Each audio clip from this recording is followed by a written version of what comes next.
Hello, Daybreakers. Alright, so you might notice today that I'm in my second form again. I'm trying to ease into it today. Well, not today, but I'm trying to slowly ease into using this model more regularly. So, since I have the capacity to do so now. So, yeah, it's going to be, I guess, it might take some time to get used to, maybe. I mean, I like this model, so I'm happy with it. Either way. Yeah. Hello, welcome. Sorry for starting late. But yeah, we're going to continue playing Butterfly Soup 2 today. I don't know if we're going to finish it, but as usual, we will try. Alright. And, you know, as usual, let me know if the music's too loud or if, like, the mic is too quiet and all that. Alright. So, let's begin. Oh, come on, what's the point of a field trip to a bayou if we don't even get to splash around in it a little? I mean, there might be alligators in there. It's probably dangerous. I mean, he's right. Min sullenly trudges along the edge of the bayou with the rest of her classmates. I miss California. We just moved here a couple months ago. Before, the only white people I knew were Hayden, my teachers. Wow. But now, every single kid in our class is white, except me and June. I can't believe Hayden was right. Our school in California really wasn't anything like the rest of America. This bayou has a lot of biodiversity. Does anyone know what that means? Junso raises his hand. Their teacher pauses awkwardly before nodding to him. Sorry, how do you pronounce your name again? Oh god, I hate that. I mean, it's understandable. It's understandable, but it's so annoying. I mean, I'm lucky enough to not have a name, to at least in real life, to not have a name that requires this question, but I can imagine. I can imagine. Junso. Can you repeat that? Yeah, Junso. She nods up her brows furrow, still looking lost. It's not that difficult. I mean, the slow it might be like kind of hard, but usually they're not that picky about it anyway. Is it okay if I call you John?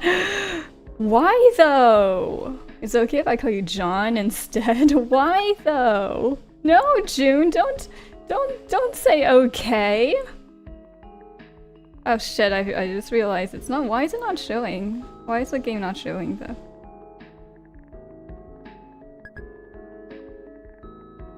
Oh wait, no, it's showing fine, right? Right? Huh, weird. Okay. Either way, it's back now? It's back now. Okay? Looking embarrassed, June ignores her and answers the question like nothing happened. Biodiversity is when there's a lot of different kinds of plants and animals living somewhere. That's right, John! Oh, I'm so angry. A variety of animals thrive in this habitat. Let's see which ones we can spot from here. Yes, Sarah? I see a fish in the water. Min hisses to her twin under her breath as the lesson continues. What was that? Now the teacher's gonna think it's okay to call me Minnie or something. Oh, she's so going to call her Minnie. She's so going to call her Minnie. If people start calling me Minnie Mouse, that'll be the absolute worst. I don't think that's gonna happen.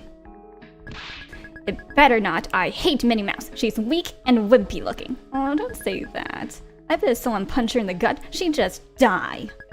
I'll go make the teacher call you the right name. No, don't. I don't want to make a huge deal out of it.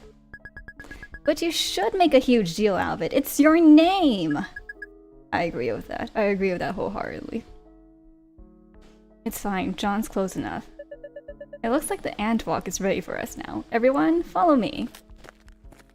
Their class continues down the trail, passing a group from another school. Maybe the kids gawk at her and June of unabashed curiosity as they pass by. One boy pulls his eyes into slits of his fingers as his friends giggle.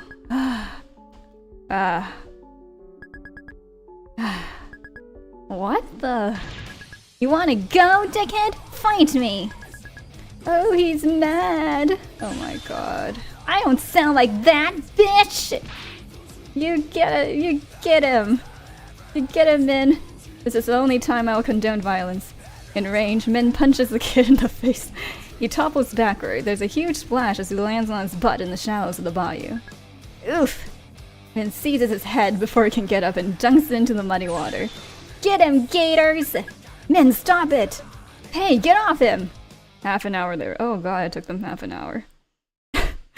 Min seething in the backseat as her dad drives her and June home. What's wrong with you? Are you brain damaged? What a thing to say. Now look, I have to pick you up in the middle of work because you couldn't behave yourself. I was good. I don't see why I have to be punished too. Poor June. I didn't do anything wrong either. Well, technically, Your teacher said you tried to drown a boy. Huh? That's a lie! I was trying to do something else, like do a different way to kill him, I guess. I was only holding him underwater so the alligators would bite him. See? That's not any better. Their dad curses and lays down the horn as the Honda changes into their lane. It's not better, but it's different.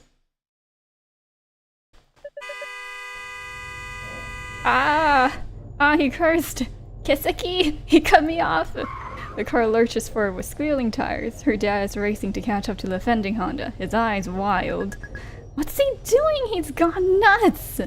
A horrible cold wash runs down Min's spine as her dad maintains his breakneck speed beside the Honda and lays down the horn. So he has temper issues. June screams as her dad violently swerves into the Honda, threatening to collide with them. The other driver is forced to veer off the road to avoid crashing. What's wrong with you? He was at fault. I wasn't going to let him get away with it. What are you, crazy? You could have crashed. It's your fault for making me so mad in the first place. It's bullshit. How come no one else has kids as brain damaged as you? You really like the word brain damaged. It's also very specific. Disrespect me again, I'll really make you regret it. Oh, great. Min remembers the time her dad threw a 3-pound paperweight at her head because she cut her hair short and goes quiet. Fuming, her dad pulls over on the side of the road so he can focus on yelling at them. Imagine like pulling over on the side of the road just so you can yell at your kids better. Tomorrow at school, you say sorry to your teacher for causing so much trouble. Why should I have to apologize? I didn't do anything wrong. That jerk was asking for it. He was being racist and saying we didn't know English. Well, at least you know what racist means. It doesn't matter what he said. What's gonna happen? You'll lose an arm if you don't hit him? A little bit. A metaphorical arm, maybe. Don't go crazy when things like that happen. Look who's talking. Look who's talking. What about what you just did, see? You just went ballistic 5 minutes ago. Can't you be more like your brother? June is so well-behaved. You don't understand. You weren't there. You think you're the only one who's had a hard time in the world? People wouldn't even hire me because of my accent. Who wants a manager who's an immigrant? When I got rejected from job after job, what was I gonna do? Complain? Cry like a baby? Why do I have to sit through this lecture too? I didn't even do anything. Be quiet. It's an important life lesson. Just listen. If I got mad like Minso and beat up all the people who rejected me, you know what would have happened? I would have landed in jail and you'd all starve to death. But that's not what happened. Instead, I just worked harder. I got certifications, studied day and night, and got rid of my accent, and took out my temper on my kids. And then I was so much more qualified than all the white guys, companies were forced to see how skilled I was. See? You have to be smart. Wasting time whining about is never going to solve anything. This is you, whining. Oh my god. This is going on for a while. Min's dad imitates her in a high-pitched voice. How mature. So unfair, no fair. Wah, wah, cry baby. Someday I'm going to kill you. Someday I'm going to kill you. Oh god, Min. At home, Min and June hold an emergency meeting in their room. This is an emergency meeting of the I Hate Dad Club. Club President and Strike Force Commander Min will read out our agenda today. Our agenda today is complain about how much Dad sucks. If he's so good at not getting mad at work, how come he gets mad at us all the time? Because he can't get mad at work. I mean, I'm not saying that's a good reason, but that's probably the reason. I mean, I feel like it's all connected. What do you mean? Maybe he balls up all his bad feelings at work, so when we do anything, he blows up on us. In his head, maybe it's okay for him to yell at us because he's our dad. Well, he's not allowed to yell at me for getting mad when he's not any better. Hold on, let me save this real quick.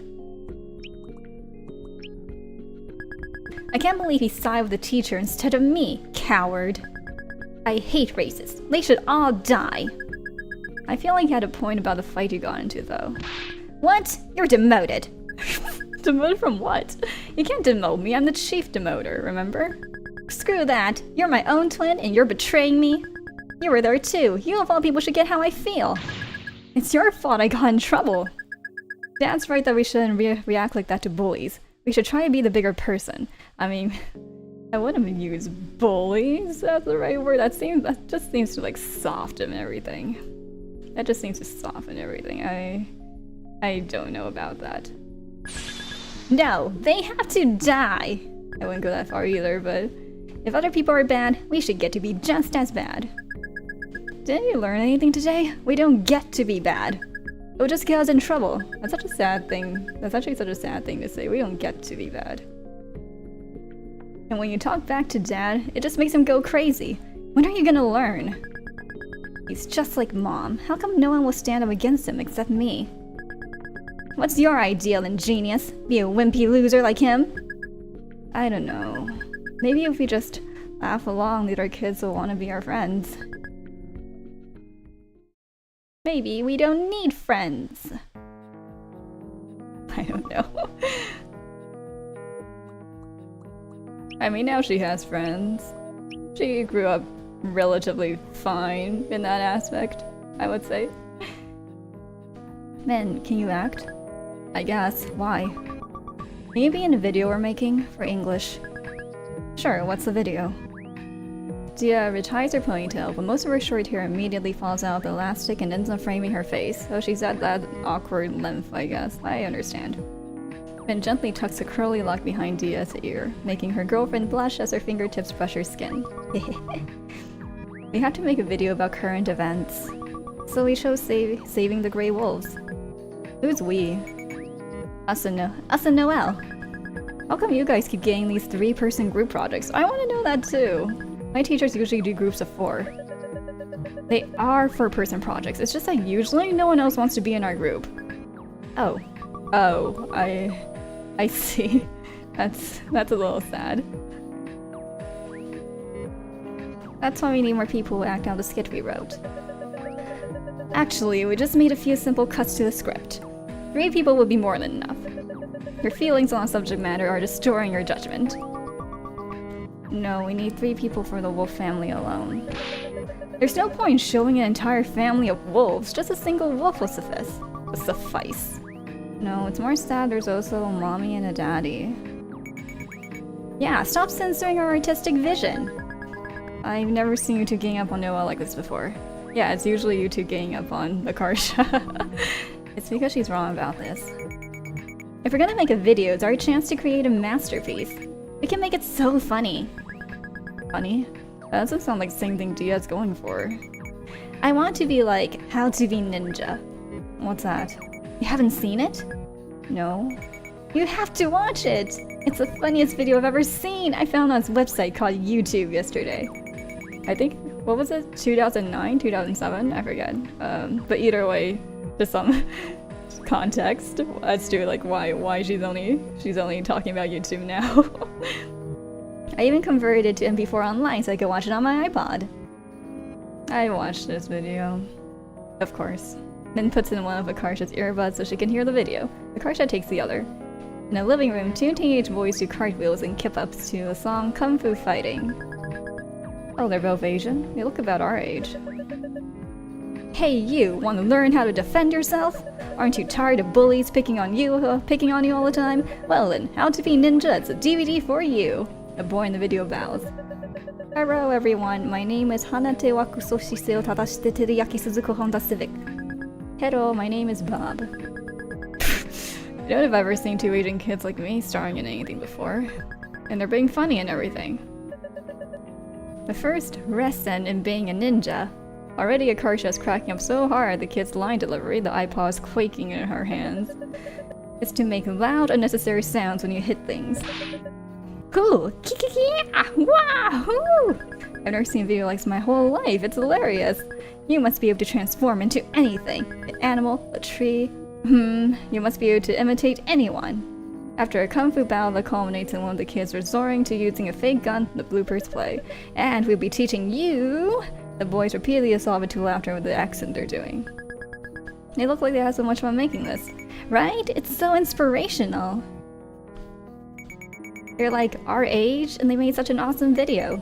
If they can create something that iconic, so can we. Must I remind you that this is a school assignment that we're being graded on? You're still following the grading rubric.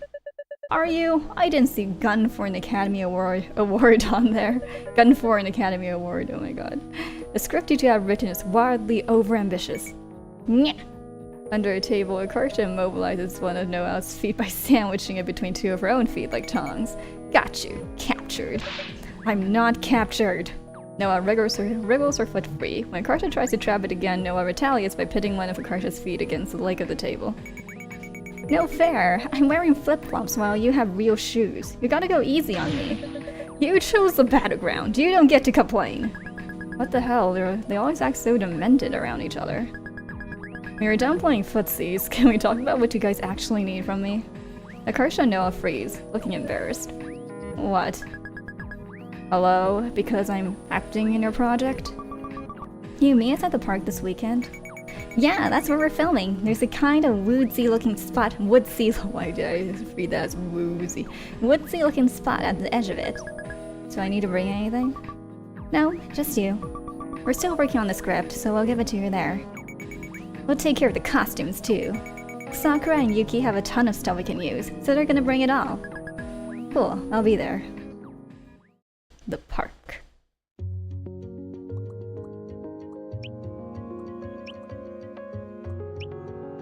When Min gets there, she spots Akarsha waiting in the shade under a tree. Where's everyone? Noelle said Dia's mom just picked her up. It's so annoying how Dia's mom has always been fine with Noelle, but not me. And Sakura and Yuki are running late because they couldn't fit a hat they wanted to bring. We don't need Krista and Liz till the first scene or so I told them they could show up whenever. Wait, they're acting in it too? Yeah, we pretty much ended up summoning the entire baseball club to help. Min joins Akarsha under the shade. So, any progress on her crush? Didn't I already tell you I got rejected?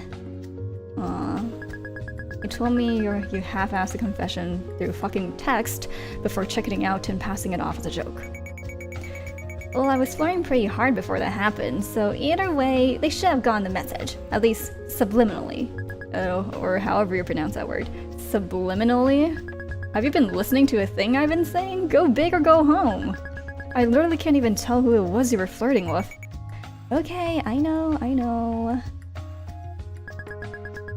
What's next? Confessing to them on April Fool's Day? Actually, that's not a bad idea. You've got to be kidding me. When Dia and Noelle show up, Min runs over and presses a kiss to Dia's cheek. 사랑해. I told Dia that phrase meant Thai a really long time ago. Maybe I should come clean about it now that we're actually dating. You should! You should, Min. You should. Wait, what did she say? I don't want her to stop saying it though. I mean, now that you guys are dating, isn't there just more reason for her to say it? You know.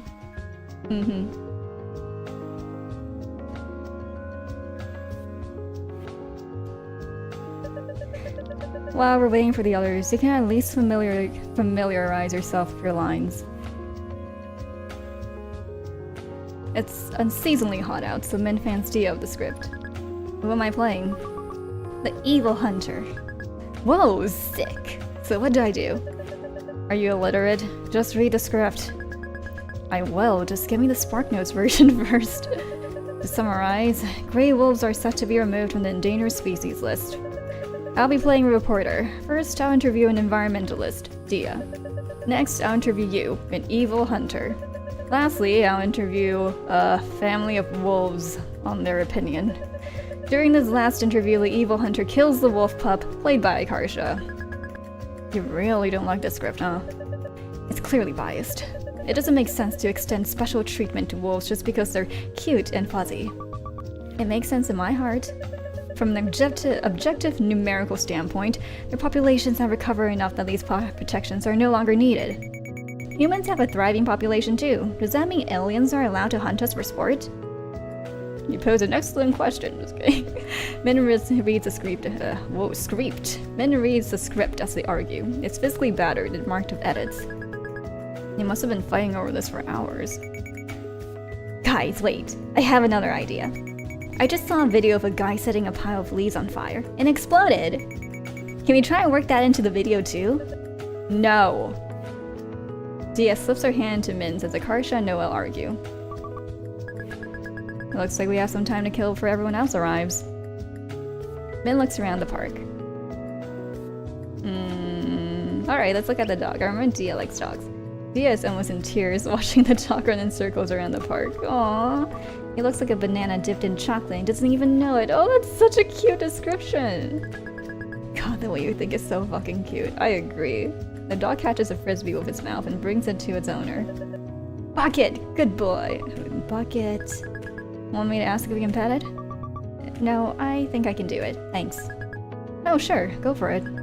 Don't worry, I'll take over if they don't let you pet it. Take over. Dia nods and hesitantly approaches the dog's owner. She stands about a foot behind him, unnoticed.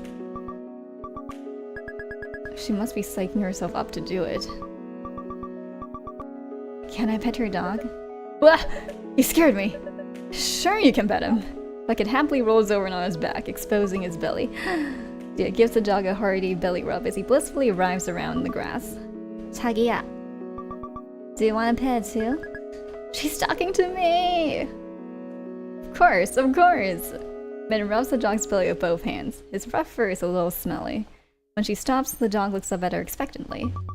He's asking for more. We're still petting him too. He really wants a whole crew massaging him at once? After a solid 5 minutes, Bucket still hasn't had enough pets. It's okay, you can stop. I don't want to keep you guys all day. Oh, okay. Thanks. Min squeezes Dia's hand as the guy walks off with his dog. You did good talking to that guy. I'm trying to get better at it. Used to think I was just awkward because of my ear, but I think I partially picked it up from my mom. She's old and still scared of answering the phone and talking to strangers. I want to be different. Oh, I get that feeling. I don't want to be like my dad no matter what. That's why I'll never have kids. I never want to do the things he did to me, to someone else. You wouldn't be like him. You're not a bad person. But I'm worried it's easy to do it by accident. Yeah. That's a real fear. Like, even though you don't want to become that person, you inevitably think that, you know, it's in your genes. And also, like, your parents were not like... most of the time anyway. They weren't inherently bad either, so it's like, if they could switch, then maybe it's possible that you would switch too.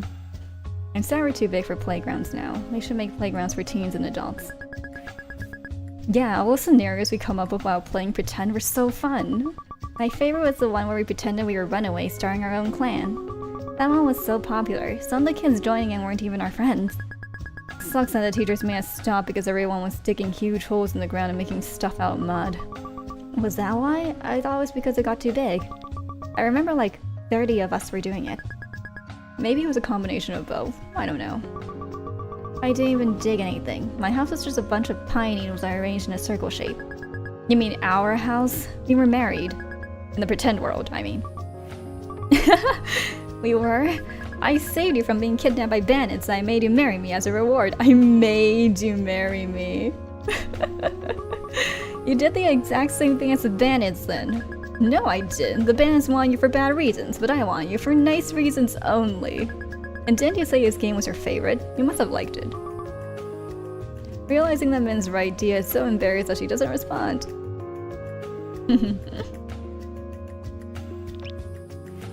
Esther is sitting at the bench, fiddling with the camcorder.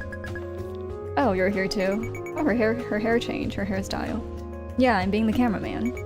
Akarsha kept insisting I'd be good because I'm artsy, so... Did she do something to her hair? It looks way different than usual.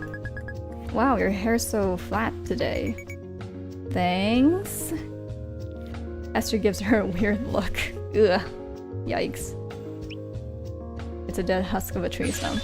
Dia, let's throw rocks at this tree stump. I bet we can knock the bark off of it. Okay. She's like, okay. They survey the ground for rocks to throw, but there's only dirt and twigs. We should look around for big rocks. Good idea. Alright, let's look around for big rocks. There's just sand here, no rocks. Min scours the ground for rocks. Meanwhile, Dia watches the dog running around. If I were in charge of naming that dog, I'd name him Banana Dipped in Chocolate. That's a really long name. That's way too long. His first name can be Banana, middle name Dipton. Dipton, last name Chocolate. That's still the exact same length. Yeah, but you only be calling him Banana. His full name is Banana Dipped in Chocolate. But like when you usually call him, it'll be Banana. Makes sense. Oh, sorry. There's a decently big slab lying in the dirt. This rock will work. Now we just need to find one for me too. This one's for me. This one's for you. Esther raises her eyebrows as Dia and Min search the ground for big rocks. What are you doing? Looking for rocks. Have you seen any? There's a pretty big one over there. Esther points to a large stone on the ground. Thanks. This one's as big as my fist! Yeah, this'll work. Work for what? Throwing. Yeah! Min hurls a rock at a dead stump. It hits it with a thwack, causing a small piece of dry bark to fly off. Cool. Yeah, she's so impressed by me. I bet she wants to kiss me so bad. Dia follows Min's lead and fires a rock at the stump. It slams into the stump so hard its top half explodes in a shower of bark shards. Whoa! That was so badass! Do you want to kiss her so bad? Thanks. She's the most perfect girl in the world. Min has to hold herself back from grabbing Dia and kissing her senseless. Oh my god, they're so cute. They're so gross and so cute. I wish we didn't have to hide that we're dating. I'm pretty sure everyone already knows. I mean, you guys haven't been like really good at hiding it. I mean, I get why we have to, but I wish I could just shout it from the mountaintops that you're my girlfriend.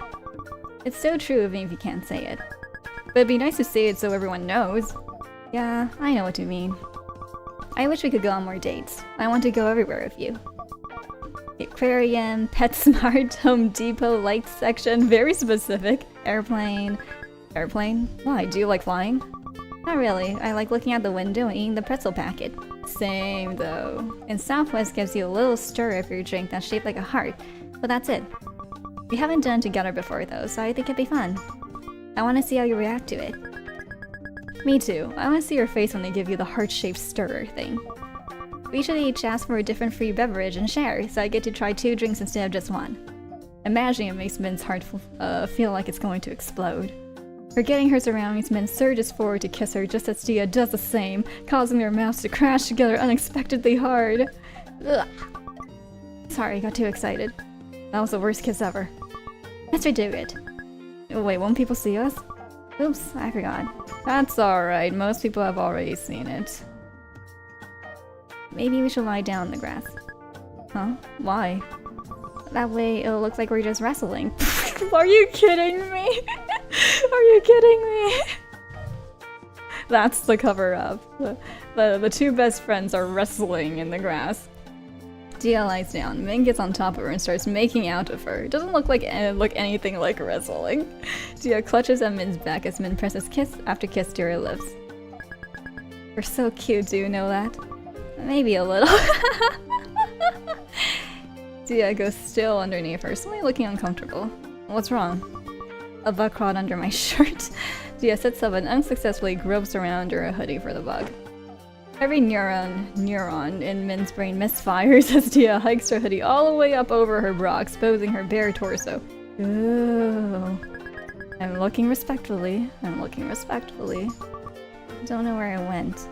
Min is so distracted that it takes her a few seconds to notice a bug crawling on Dia's chest. Oh, it's just a beetle. I got it. She grabs hold of it just as Akarsha and Noelle come jogging up to them. Oh great, what does that look like? Everyone has arrived. We should get in costume now.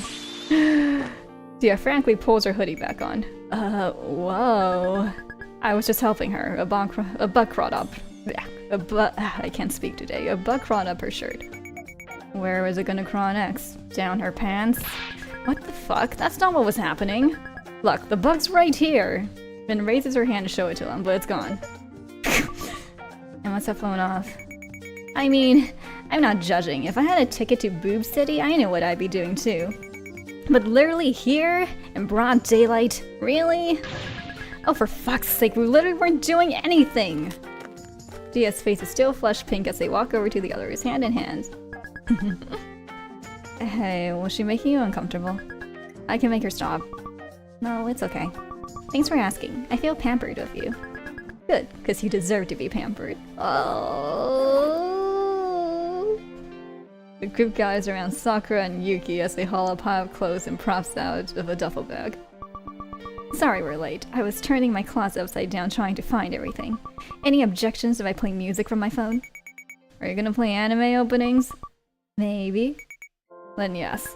Why? Anime openings usually sound pretty good. How about K-pop? I just discovered this amazing group called Super Junior. I don't know what that is. You can play one song. Yosh! Not the Yosh. She plays a song from her phone speakers and tries to untangle a Nerf gun from a coat belt.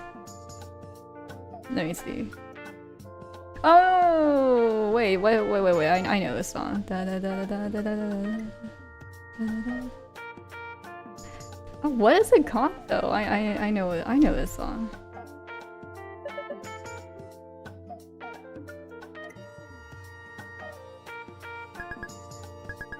Oh, this isn't so bad. Isn't it great? Korean guys are so much better than American guys. Oh boy. How so? They're also beautiful. Oh, she has a new sprite. They're also beautiful and kind-hearted. Not smelly purrs like the guys here. I need to find myself an oppa. This is weird. Should I say something? I guess she doesn't mean any harm by it. She's trying to appreciate the culture. Except she's not really appreciating the culture. Here, Min. This trench coat's yours. It's my brother's Yoite costume. It's supposed to have a hat too, but I think he lost it. Yoite? The fuck is that? From the amazing series Nabari no O, duh. Wait a minute, is this all anime stuff? I believe the correct term is cosplay. What? Karsha, I thought you meant normal costumes like Halloween costumes. When Halloween costumes are considered more normal. You didn't ask, so... What the fuck are you wearing? My baby wolf costume? How do I look? Like someone wearing cat ears. Is this really gonna come across as wolf? Yuki, this would have been more convincing if you had fursuits. Fursuits are so expensive though. I might become a doctor just to be able to afford them someday. Also, you guys didn't have to call me Yuki anymore. Oh no, she gave herself a Korean name. Oh no, oh no. I realized a few days ago that going by a Japanese name in real life is kind of weird if you're not actually Japanese. Me too, actually. Even if we love anime, it's a bit much. Oh, good. Oh, good. I thought that was gonna like turn even worse. It took you all the way till now to realize that. Well, better late than never, thank God. So, what are your names? Grace. Grace? What the? And my real name is Sayida. At least that one sounds kinda like Sakura. Akarsha, what does your outfit have to do with being a wolf? You only need the ears and paws to get the point across. So you're saying I should be naked? No, I'm not. Dia holds up her environmentalist costume. Where do I change? I use the restroom over there. It's just the one family room, so you all have to take turns getting changed. Otaku and K-pops. Hi Lulu! Thank you for coming. Otaku and K-pops. I know. Yeah, I'd basically graduate from there using a Japanese name in real life. Stage. Man. But yeah, I was so worried. I was so worried that Grace was going to give herself a Korean name. I used the restroom over there. I already read that. Unless, you know, you want men to get more bugs off you. You freak whore! You're deranged if you think I'm fucking her in the park bathroom! One-way ticket to Blue City. Ugh, stop calling my girlfriend Boob City? Why are you so obsessed with that phrase now? I'll go now. In the meantime, Min, can you help me pitch this tent? It's going to be a setting of your first scene. Fine. I can help too, since I don't need to get in costume. Min helps Esther and Noah carry the box with the tent in it. I don't understand why Akarsha keeps making those crass jokes about you two. It's not as if two girls can actually have sexual relations. Oh, Noelle. Oh, Noelle. What the hell are you talking about? Yes, they can. Educate her. Are you dense? Humans weren't evolved for that. Oh, great. Oh, great. The anatomy makes it impossible. How is it impossible? You can use other body parts, like your fingers. Fingers? You must be mistaken. Are we really having this conversation right now? No, it's true. I mean, girls love manga as a thing. What? Did you think lesbians gave up sex for life? I know, Minso is so cute. Is she serious? How shouldered is she? Noah was so shocked that she didn't speak for a while. Esther wipes sweat off her brow and points at a clearing in the dry grass. That spot there might look nice on film. Alright, let's talk about something else. Isn't it a bit close to a ravine though? There's a steep downhill slope right behind it. So, it's not like the tent's gonna teleport backwards after we've nailed it down. I know, poor Noelle. She has much to learn. Yeah, unless the typhoon blows us over, I think it'll be fine. Alright, I see that I'm outnumbered. But don't say I didn't warn you. Min hears a rustling behind her. She turns around and sees Akarsha making a leaf pile. Hehehe. Wait, is she trying the exploding leaf thing? What's the exploding leaf thing? Akarsha! That's not allowed! As Noelle chases after Akarsha, Min and Esther lay out their tent in the spot they picked. She's so friggin' anal. She's probably sexually attracted to laws. Oh my god, who says that? I bet she loses her mind whenever she sees jaywalkers. She does! It's like she thinks someone's gonna go, "Good job, Noelle! You're the best at following the rules," and give her a gold star for it. Min squints in confusion at the steps to set up the tent. I can't picture this shit. Where do the poles go? Where do the poles go? They crisscross in the middle, see? Here, just hold that end and stick it through the metal ring. Like magic, the tent pops out into the third dimension. Holy shit, you're like a camping prodigy. Prodigy. I mean, all I did was follow the instructions. Now we just had to drive the stakes into the ground. I like how Esther didn't correct Minso. Min pounds each stake into the dirt with a large stone, enthralled that hitting something is actually constructive for once. Fuck yeah! Meanwhile, Esther takes her sketchbook out of her backpack and starts writing in it. What are you doing? Esther stops, looking embarrassed. I'm writing down what you said earlier to add inspiration for my webcomic, like for character dialogue. I started doing this whenever something interesting happened, so I can remember later. Huh? What did I say that was interesting? You said I was a camping prodigy, you know, instead of a prodigy. Oh, there it is. Prodigy. 'Tis nigh! 'Tis nigh. What's so special about that? They're pretty much the same anyway. I don't know, I just thought it was a neat detail. Obviously I only use it if you're okay with it though. I mean, sure, I don't really care. What's it for again? A comic? Yep. What, like Garfield? Huh? No, it's nothing like that. It's still a work in progress, but basically, it's about a bunch of teenagers who have the power to shift into alternate dimensions. It's kind of sci-fi-y, I guess. Oh, so like a superhero comic. No, there's no supervillains or anything. All their problems come from the way they use their own powers. Oh, that actually sounds interesting. Like, while you're in the parallel universe, you're gone from your original universe, right? But what if you get tied up with something while you're there and can't come back? That'd suck ass. I wouldn't get to see Dia or my friends anymore. Exactly. No one from the world you left behind would know why you disappeared. You become a missing person there. I always get so stressed out about that when reading Narnia and time travel stories. I've never heard her talk this much before. She must really be hyped about her webcomic. Anyway, a lot of miscommunication happens between the characters because of issues like that. No offense, but I can't stand stories that revolve around misunderstandings. It's so frustrating when the whole problem is literally just people being bad at talking. I agree with that, but also it depends on the execution. If you hurt someone, it should be on purpose. It should be on purpose. I mean, yeah. But those kinds of problems aren't the most realistic. In real life, people hurt each other by accident all the time. Like how? You know how before our school became 93% Asian and used to have a football team? They died because Asians don't care about football, right? Same as the real baseball team. Yeah, no one will go to the games. As a last-ditch effort to help them last year, my math teacher offered us 2 points of extra credit for coming to a football game. So I went to help my grade. But as soon as I got home, my dad yelled at me for going to a game instead of studying. He didn't get that we had the exact same goal, me getting good grades.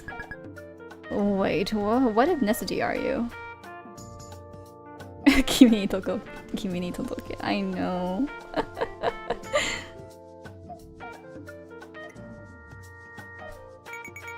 Huh? I'm black and Chinese. And your dad's the black one? Yeah, he is. I didn't know black people cared about grades. That's like pretty racist of you to say. It is.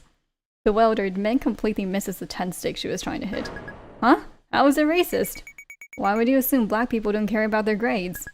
I didn't mean it as a diss or anything. I don't care about grades either. It's not like I was looking down on them. But why even bring my race into it like that?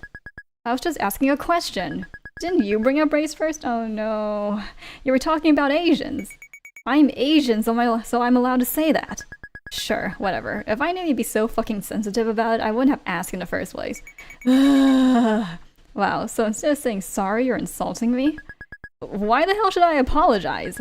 I wasn't even trying to be offensive. It's not like I purposefully called you the N-word or something. Oh boy. Wow, thanks for not calling me the N-word? I'm just saying you're overreacting. There's real racist people out there who hate minorities, and you're calling me racist just because I accidentally made one little mistake? This is such a real conversation, though. It's not just one little mistake. You say weird, ignorant stuff like that, like this all the time. No, I don't. Like what? Like when you randomly told me my hair was flat. Oh my god. What was I even supposed to say to that? Yours too? Get a grip, that's not even real racism. Oh my god, Minso. Like I was saying, like Minso, when I was like starring this game, I was like, Minso has done nothing wrong so far. She's been perfect. And now there's this huge scene. Oh my god. No wonder. No wonder. I was like, Minso is just being a perfect person in this story. Everyone else is struggling with something, and then there's Minso. Oh my god. We're seriously trying to explain what racism is to me, a black and Chinese person. Look, I'm a minority too. Us even fighting is so dumb. I mean, it wouldn't be if you would just admit that you made a mistake, man. You being Asian doesn't mean you're not racist. The worst racism I've ever seen was when I went to China. God, you're being so stupid. Esther throws her steak down, storms off. Dumbfounded, Min just stands there with her heart racing a mile a minute. How would it blow up like this? I wasn't even trying to start something. I mean, that's usually what happens. You don't do it on purpose, but it doesn't mean you didn't do something wrong. Shit, did anyone else hear us fighting? And then everyone's just looking at them, just kidding. Min nervously looks around, paranoid that our friends heard what happened. It's hard to tell if they did. And frankly hammers the last stake in place, her stomach churning with a mixture of shame and panic. She hears footsteps behind her and nearly has a heart attack when she turns to see Krista walking over. Oh fuck! What if Esther told Krista I'm racist against black people? She's black too! I don't want her to hate me, she might even kick me off the team. Need any help with the tent? Nah, I'm good. I guess you could say it's not tent to be. I should be extra careful not to offend her. Great joke. Thank you. I feel like not enough people appreciate my puns. Hey! Speaking of Kimi ni todoke, like Noelle kind of looks like the character. Having donned her reporter costume, Noelle returns to place a sleeping bag inside the tent. Min, it's your turn to get changed. Where did Esther go? We're about to start shooting. I can't tell Esther left because she thinks I'm racist. She just randomly walked off. What? How come? Who knows? She's so weird. In the park's restroom, Min quickly changes into her evil hunter getup. I'm going to be sweating buckets wearing all this in this weather. Thank God they couldn't find the hatch or it would have been even worse. Dia perks up on me. Oh my gosh, she's so cute! She's so cute! Dia perks up and Min rejoins the group. You look cool. You should get a coat like that for real. Normally this would send Min over the moon, but she feels so sick to her stomach she can't properly appreciate it. Thanks. It's me, your racist girlfriend. At least she's starting to realize that she did in fact do something wrong. Yeah, definitely wouldn't want to be with me anymore if she found out I was racist. At least, she's gone from I'm not really racist to I am racist. Yeah, I mean, she's not doing anything to make amends, but yeah. Do I look okay? You look so cute in glasses. Is this a character from something? It does kind of give off nerdy animal lover energy. That's exactly what Dia is, though. Maybe not nerdy, but no idea. Esther, I like your hair. Oh yeah? Thanks. Oh no, Min is going to say something stupid. Min is going to say something stupid. I can sense it. Bun buddies. Bun buddies. So cute. They begin shooting the first scene in front of some trees. This is the Channel 2 News, reporting from Boise, Idaho. The environmentalists have been in an uproar ever since the Obama administration approved the delisting of gray wolves from the endangered species list. Even replaying the conversation in mind is getting Min worked up again. Aww. I can't believe Esther had the nerve to call me racist. Oh boy. Min. When we were in Florida, kids used to call me and my brother chinks and try to beat us up. Why would I be racist when I hate racists more than anyone? It doesn't make sense. Oh man, I wasn't even trying to insult her. Like, good luck going through life getting offended by every tiny thing you see. Right? Are my standards just totally messed up or something? Min stomps on a random twig and crushes it into tiny pieces beneath her combat boots. What's wrong? I'm just having a weird day. Do you think I'm racist? Dia's like, no. How come? You're good to me and curious about other cultures. Why? No reason, just checking. Okay, we got it. Let's move on to the next shot. Dia goes over standing in front of the camera. Ma'am, can you introduce yourself? I'm an environmentalist with a degree in wildlife ecology. My research is living to believe that... Bro, can you speak up a little? After a few takes, they managed to capture a halfway audible clip of Dia talking. Me. They move on to the next scene. Soon it's time for the Evil Hunter's interview. Min reviews her lines before getting into place. Okay, I'm set up. Action. Next, I'm interviewing a hunter who's camped out in the Idaho wilderness. I like how she's holding like one of those toy plastic mics. Hello there. How do you feel about the removal of gray wolves from the endangered species list? Esther could straight up ruin my whole life if she said something right now. Yes? Give me a minute, I just woke up. It's the afternoon. The sleeping bag I was sleeping on was full of rocks. Okay. Anyway, I feel ecstatic about the delisting. I can't wait to kill tons of wolves. Hold up, cut. You skipped a line. What line? The part about how the delisting removed protections for wolves from hunters? Oh, right. Hello there, how do you feel about the removal of gray wolves from the endangered species list? I feel ecstatic. The delisting removed protections from wolves in Idaho and swaying profusely, Min tries to focus and remember her line. Ma'am? Hello? Don't call me ma'am.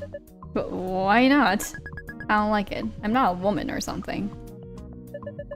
Are we talking about your character or in real life? Cut! Come on! Don't break the fourth wall! After Min botches their attempt try, Noelle looks about ready to explode. Are you even trying right now? We're going to be stuck here all day because of you. Shut up! I am too trying. Why don't we take a little break? It'll probably help us all reset. Yeah, let's go stare at the lake or something. We can hide all our backpacks and stuff in the tent. I guess it can't hurt. Why do I somehow remember we can't... Well, actually I don't know if they have food in their backpacks, but I mean... Why do I somehow... No, it's cars. You shouldn't put food in cars. But I mean, doesn't the same logic apply to tents? You shouldn't put food in tents because then bears will go in? I don't know. The group trudges over to the lake. Dia sits down with Min by the water's edge. Look at the lake. I hate nature-y lakes like this. What kind of lakes aren't nature-y then? Why? It's nice here. It just reminds me of shit that happened to me in Florida. Oh, right. What happened? The bayou. I mean, it's pretty much the same as the other stories I told you. I was just on a field trip that got ruined by racists. So now places like this are cursed. Okay then. What did you mean earlier about not being a woman? Do you mean age-wise? Oh, it's hard to explain. I've never really told this to anyone before, it's probably going to be confusing. That's okay. I don't really like being thought of as a girl, but I'm not 100% removed from it, if that makes sense. Being called a woman or a lady is way worse, like, disgusting. I definitely don't want strangers seeing me to think, oh, that's a woman. What do you want them to think? I don't know. I'm still figuring that part out. Dia tilts her head, perplexed.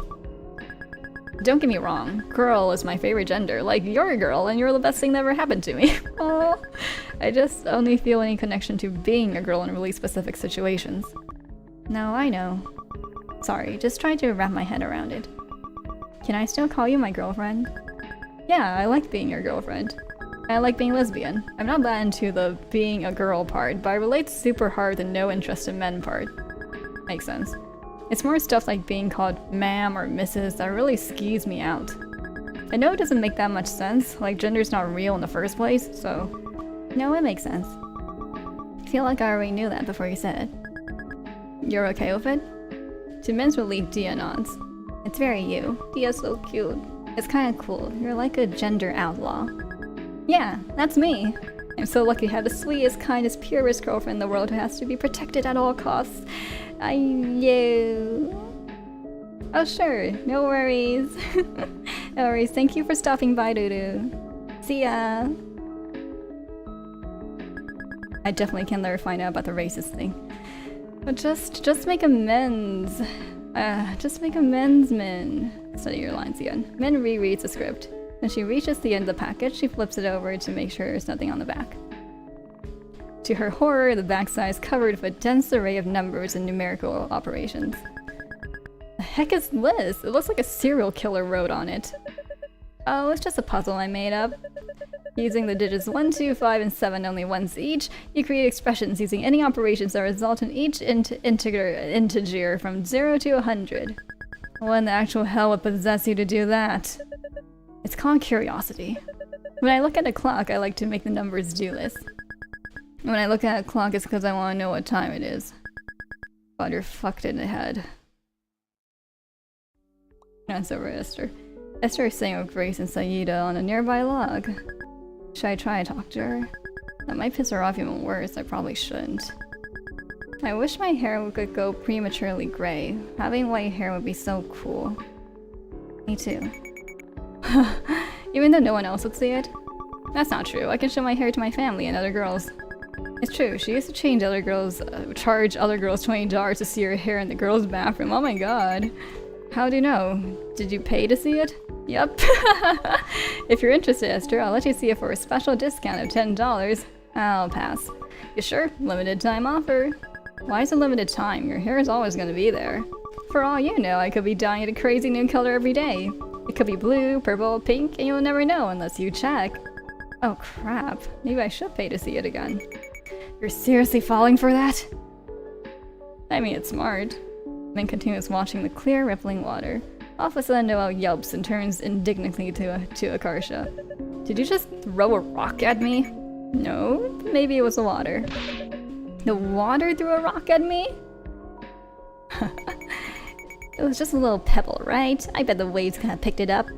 She definitely threw the rock at her. That's so dangerous, don't do that. There's a sigh from the bench she and Liz are sitting on. Why is it that wherever we go, we end up babysitting people? Because you're seniors.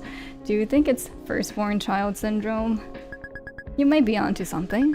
My siblings are pretty immature, so it's usually up to me to make sure the house isn't burned down. What if we start acting really immature too? Then someone else will be forced to pick up the slack. Sometimes I think that, but then I can't bring myself to do it. How do you propose we do that? I don't know, maybe we should just start talking with no filter.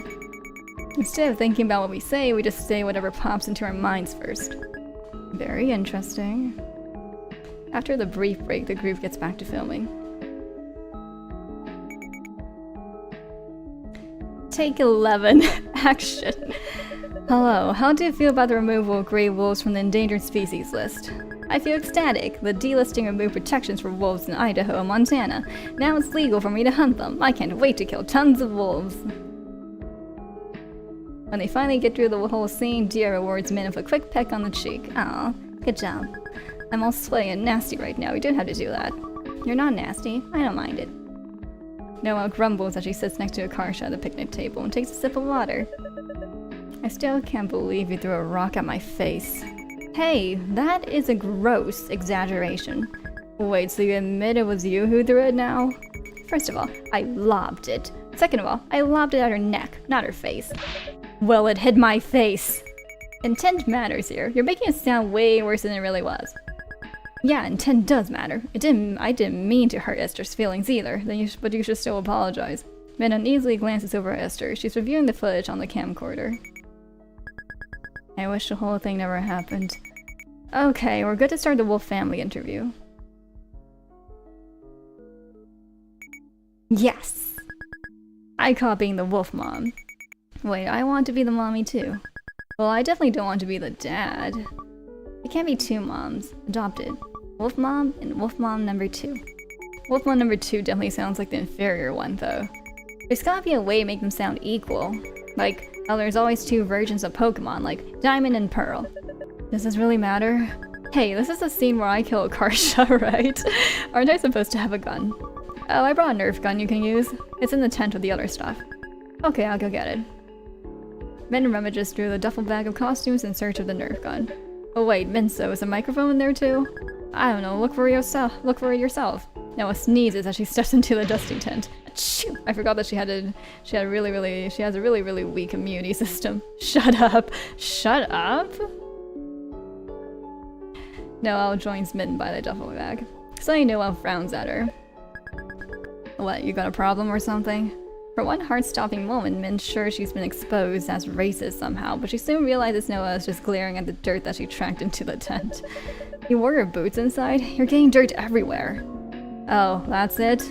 It's barely anything. You got a leaf on the sleeping bag already, see? So brush it off, who cares? I care. You're the one responsible, so you should be the one to brush it off. It's just one fucking leaf. Stop splitting hairs over nothing. You're the one being difficult here. Just apologize and get the leaf off. You really want me to get that leaf off? Take this. And grabs one end of the sleeping bag and swings it at Noelle. Oh no. It whaps Noelle on the torso. Hey, I'm telling on you. Go ahead and try a turbo. What's turbo, nerd? Turbo, what's that? Noelle seizes a handful of the sleeping bag as Min tries to land another blow. You gormless brute! The fuck you mean I'm wormless? Take that back! Min yanks on the sleeping bag hard. It slips out of Noelle's grasp, sending Min hurling backwards. Whoa! Then loses her balance completely and falls backwards into the wall of the tent. She hits the ground butt first, pinning the fabric of the tent down with her weight. The tent collapses, blanketing its occupants in nylon. Min feels herself sliding backwards down a slope. The tent's rolling down the hill! Min and Noah blindly tumble down the hill with their limbs wrapped in tent, screaming all the way. Ah! Eventually crash into a large bush at the bottom of the ravine. Min crawls out of the tangled mist, spitting dirt and twigs out of her mouth. Ah, how I despise you. Noah gathers the tent into her arms and tries to trudge back up to the park in her socks. What happened to her shoes? I took them off before coming into the tent like a civilized person. See, this is why keeping them on is better. Oh my god, I win. No you don't. This situation would never arise under normal circumstances. Look how much faster I'm walking than you. See? Loser. Min looks back and sees how far behind Noelle is. She looks pretty pathetic dragging the tent through the dirt. Min reluctantly goes back and yanks the tent away from her. What's the matter with you today? What? Generally speaking, you strike me as someone who can't take criticism. But you haven't blown up on me like this for months. Did something happen between you and Esther? What? No. Why? During our scene, you kept eyeing her like she was going to bite you. Oh hell, if even fucking Noelle can tell, I might as well be wearing a neon sign around saying what happened. We sort of got into a fight. She got all offended by something I said. What did you say? I don't even want to say it, it's so fucking embarrassing. I kinda was like, I didn't know black people cared about grades. What? Why? I don't know, none of my classes ever had black people in them. So I felt like I was learning something new from the story she was telling me. I was just trying to express that. So you decided to tell her you held a bigoted belief that only changed after a random anecdote she shared? I wasn't thinking, okay? It's easy to pick apart now in hindsight, but the whole thing happened in like 5 seconds. I didn't even have anything against her, or black people in general. Come on, you know me. When I hate someone, I let them know. Yes, I'm well aware of that. So it should have been obvious I didn't mean anything bad by it. When people do Asian accents or say weird stuff about Koreans, I don't flip out. You don't? At time we were walking around and got konnichiwa'd, you were furious.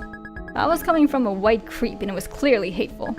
But if it's just a joke or something worded insensitively, it doesn't always mean the person actually hates Asians. I'm not sure I follow your logic here. Are you saying that as long as someone's not intentionally hateful racism, it doesn't bother you? Yeah, it doesn't, because I'm not a sensitive crybaby. But if you had a choice, would you rather not say those things? Well, duh, if you could press a button and magically no one ever said that stuff again, that'd be cool. Then it does bother you? Okay, yeah, maybe it would bother me a little, but I wouldn't make a huge stink about it. If it bothers you, doesn't it make sense to complain about it? If I were some weak-ass sissy, sure, but I'm not, so I don't sweat that kind of small stuff. But we just established that you are bothered by it. You just deny it because in your eyes it's weakness to admit you're hurt, because of the tough guy act you have going on. Noah's got this insufferably smug expression on her face, like she's discovered a misprint in an exam that no one else has found yet. I think I understand now. Understand what? You weren't even there. You think Esther is overreacting because in similar situations, you do nothing. When she told you your response was racist, you became enraged by her audacity to complain about things you suffered through in silence. Admitting that you genuinely hurt her feelings would require the admission that you've been hurt before too. And your fragile ego cannot allow that. Shit, maybe she's onto something. In conclusion, Esther's right, you're wrong, and you're racist. This sucks so bad.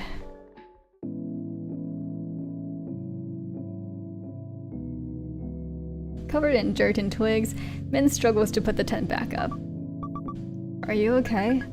Not really, I feel like absolute dog shit. Oh no. I just want to hide what I did. I want to dig a hole and bury the terrible truth where no one will ever find it. What happened? I don't really want to talk about it. At a loss for how to handle the situation, Dia quietly helps her pitch the tent. Oh no. Huh? Look. Dia points to a malformed-looking butterfly clinging to the tent fabric. Oh, ew. What's wrong with its wing? It's all crinkled. I think it's stuck like that. That's so sad. Maybe it's because of the fall spring. Fall spring? It's when it's super warm, but it's still winter. It messes up a lot of animals because they think it's spring when it's not.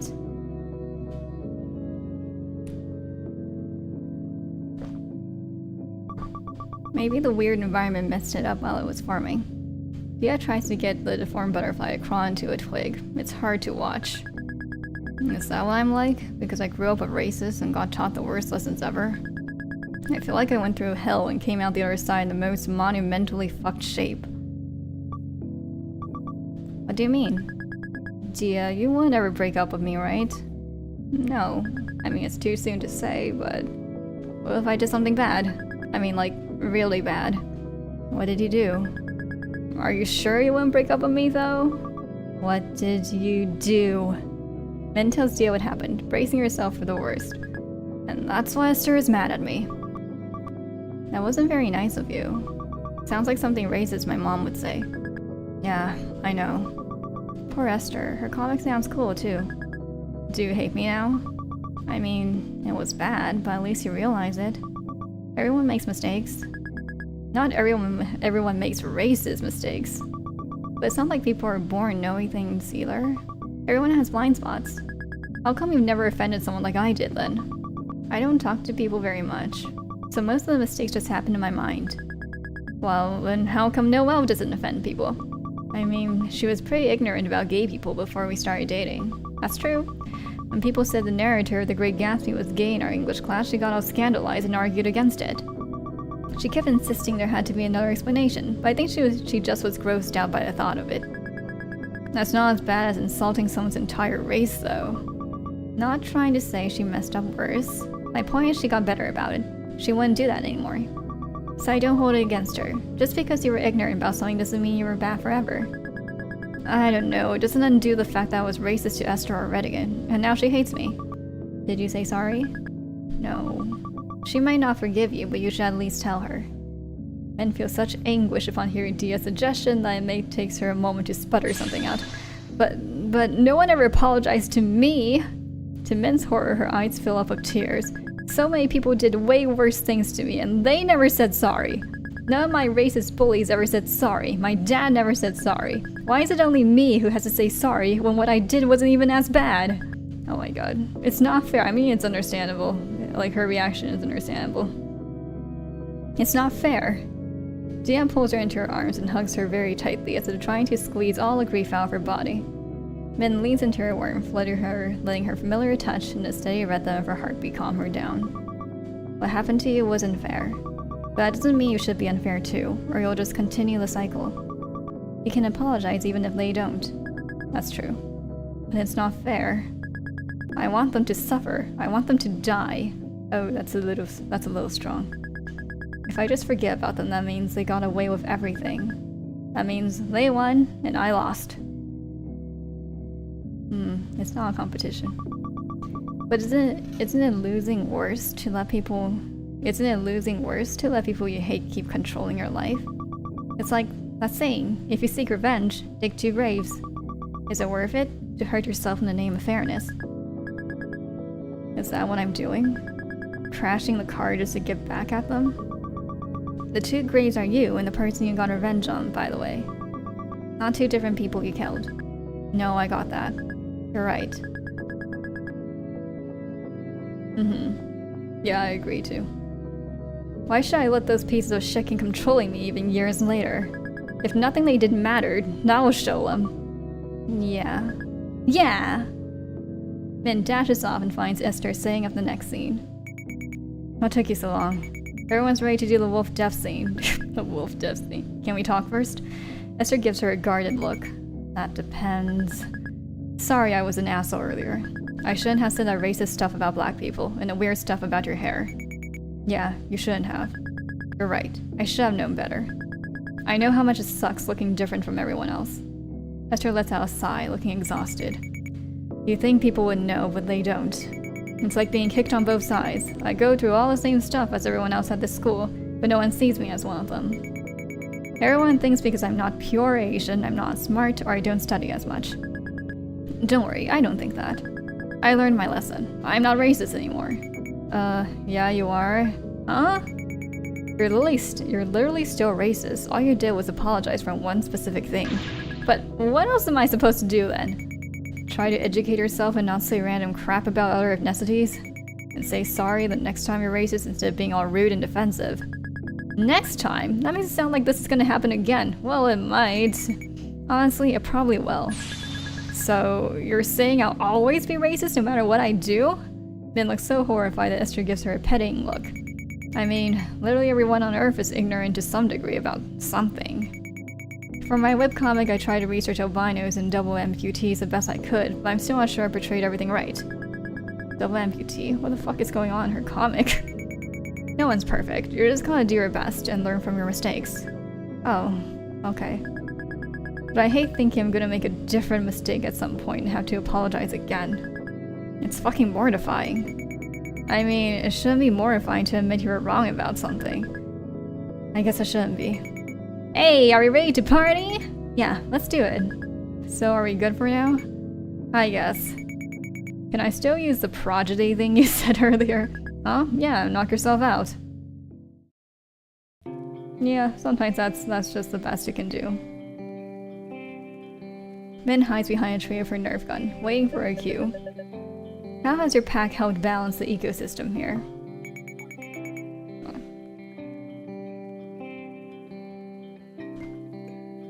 We prevent the elk population from exploding and overgrazing. Before we were reintroduced, many biologists were concerned about eroding and plants dying off. Unfortunately, many ranchers and hunters don't understand this. In fact, the state of Idaho is planning to kill hundreds of wolves this winter. And this is where we always screw up and have to start over. Every time Akarsha makes eye contact with Krista, she starts laughing. Mom, leaf green, I'm scared. Are we gonna die? Holy shit, she finally did it! Goo goo gaga. Noelle's eye twitches as she recites her next line. Who is this adorable little thing? This is our wolf puppy. Normally mated parents produce a litter per year, but we adopted her. We love her so much. I'm only 4 months old. Die! Min leaps out from behind a tree and shoots a flurry of nerve pellets at Akarsha. No, I only kill a very small number of cattle per year. Ark. Akarsha goes down and then continues shooting her ass with a Nerf gun. No, our innocent puppy! I'll be back to kill the rest of you! Min runs off screen, leaving Krista and Liz crying very unconvincingly over Akarsha's body. How could this happen? If only we were still on the endangered species list. Very specific. No one turns solemnly to the camera. Today, I learned that delisting of gray wolves from the endangered species list would have devastating consequences. And that's a wrap. Finally, we've been here for 6 hours. Good job, Noelle. Good job. And we may have just produced the worst video ever. I mean, I thought Akarsha wanted to be funny. I'm sure it'll be funny. Relieved to be back in her regular clothes, Min looks around. Seems like people are packing up.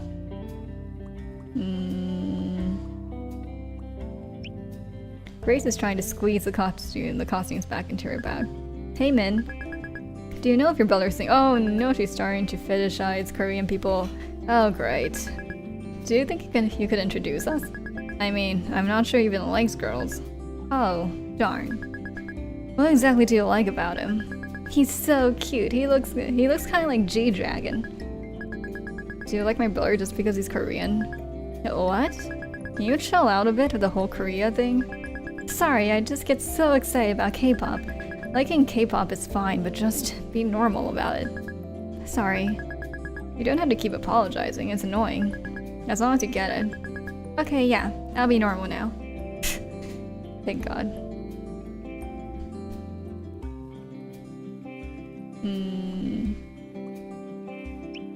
Krista and Liz are staring at the decimated tree stump. What happened to Liz? It looks like a cannonball hit it. Beats me. I should probably keep my mouth shut. Well, I suppose it's not our problem. Speaking of problems, what do you think of your afternoon as an irresponsible person? That was even more tiring than being responsible. Did you see him knock the tent down the hill? Yeah, I just ignored it. Me too. We probably could have finished a couple hours ago if we just wrangled them like we normally do. Yup. Man, I thought I was really onto something. Min turns to walk away, but to her surprise, she hears footsteps running up behind her. Wait, Min! Min stops to let her catch up. What? I couldn't help but overhear some of what you were saying to Dia at the lake. Liz scribbles something on a scrap of paper, hands it to Min like a doctor giving a prescription. You need to go on the internet. The internet? Min scrutinizes the scrap of paper. It says genderfork.com. It's a blog you might like. How the hell would you know what I like? I'm trans. Huh? I mean, not that being genderqueer is necessarily the same as being trans. I'm here if you'd ever like to talk. Have fun! Liz pats Mel on the head and leaves her standing there clutching the little scrap of paper in absolute shock. I guess I should look that up when I get home. The tent flap's already open. Min climbs inside. To her surprise, Akarsha's already there. Shh, look! She points to Noelle, who's sound asleep on a sleeping bag. Damn, she must have been pretty tired to just conk out like this. Listen, I have the biggest brain in the world. Akarsha gleefully lies down on the ground next to Noelle. Help me braid our hair together. Oh no, that's gonna hurt so much. That's gonna hurt so much. I have short hair, dipshit. Do I look like I know how to braid hair? I can't do it myself. It's too hard when I'm lying down like this. Come on, pretty please. God, when you talk like that, I just want to smash your head off a rock. Then cross over and grasp a lock of Akarsha Noah's hair in each hand. It's easy, you just gotta split into 3 strands and alternate which one goes on top. Like this. Confused, Min just randomly twists her hair together. The instant she lets go, the braid loosens and unravels. Shit. Noah scowls in her sleep as Min tries again. Akarsha! Akarsha and Min freeze, but Noah just turns on her side, mumbling to herself. Just because it's suitable for all large primates doesn't mean you should eat it. What is she dreaming about? Esther sticks her head in the tent. Can you hand me my backpack? Wait, what are you guys doing? Psst, help! Esther, do you know how to braid hair? Esther assesses the situation for a moment before shrugging. Okay, why not? Thank you! After a few minutes, Esther manages to weave Akarsha Noah's hair into one giant messy braid. You did it! I wonder when she's gonna realize. Noah stirs on a sleeping bag. Her head gets jerked back by her hair, which is now bound to Akarsha. Where she blurrily rubs her eyes. Bonjour! Noelle bolts upright, scream. Oh god, that sounds like it hurts. Ah! What's wrong, Frenchman? That hair day? Akarsha! Why? Get me out of here! Whoa. Calm down. Calm down! You literally attacked me in my sleep! I mean, you can just unbraid it, it's not that bad. Yeah, tons of people in the world have it way worse than you. Shut up! I hate all of you! She surges toward Esther and Min with an aura that can only be described as murderous. Akarsha calmly lies back down, dragging Noelle down with her. Ah! I'll hold her back! Run! Nice knowing you, bye! Bro, I will never forget your sacrifice. Esther and Min make their escape. Inside the tent, there's a muffled scream followed by a crash. The tent stakes pop out of the ground as the tent rolls over and goes tumbling down the hill again. Oh boy. Ah, poor Noelle. She rolled down the hill twice today. Aww. Again? There it goes. Min and Esther peer down the bottom of the hill where Noelle, Akarsha, and the tent have landed in a tangled heap. Suddenly, something dawns on Esther and she straightens up, her eyes shining. I can use this. In my comic, it totally fixes the part I was stuck on. The hell kind of story you're writing where you can even use this? Some kind of camping disaster? You don't understand. It's perfect. I gotta write this down. Isn't your sketchbook and everything down there, though? Inside your backpack? Crap, you're right. I guess I'll go grab it. Esther sighs and heads down the hill to retrieve her things. I don't really get it, but good for her. Dia is watching the water. When Min joins her, Dia tilts her head at her. You said this place was cursed, right? Min sighs and wraps her arms around Dia's waist. Yeah.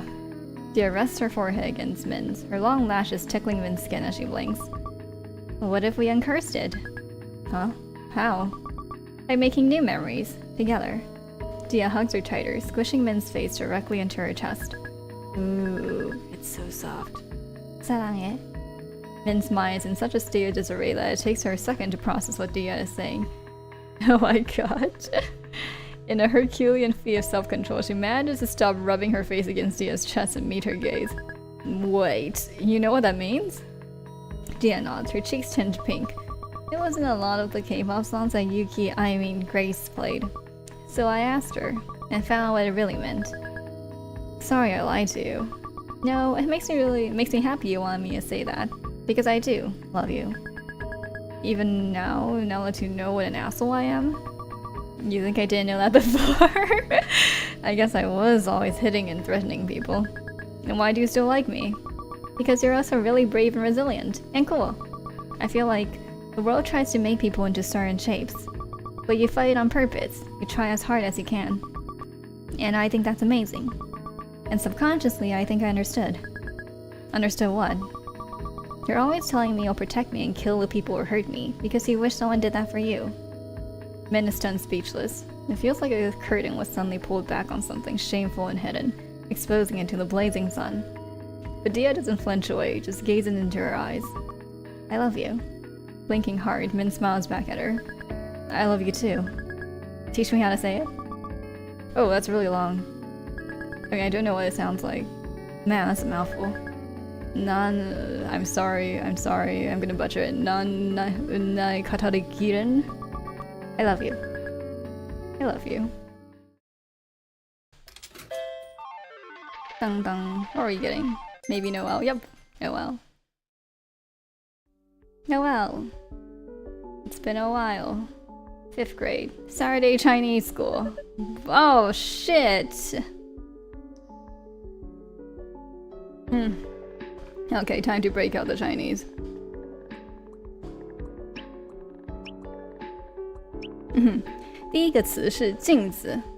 Now I'll copy down the unfamiliar characters on the board stroke by stroke. What did it look like again? 朱子千字镜子. Noah writes it down and checks it against the words on the board. I got right. Now for the next one.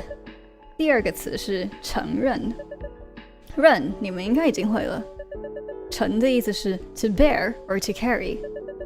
This will be easier Chinese words used in alphabet like most languages.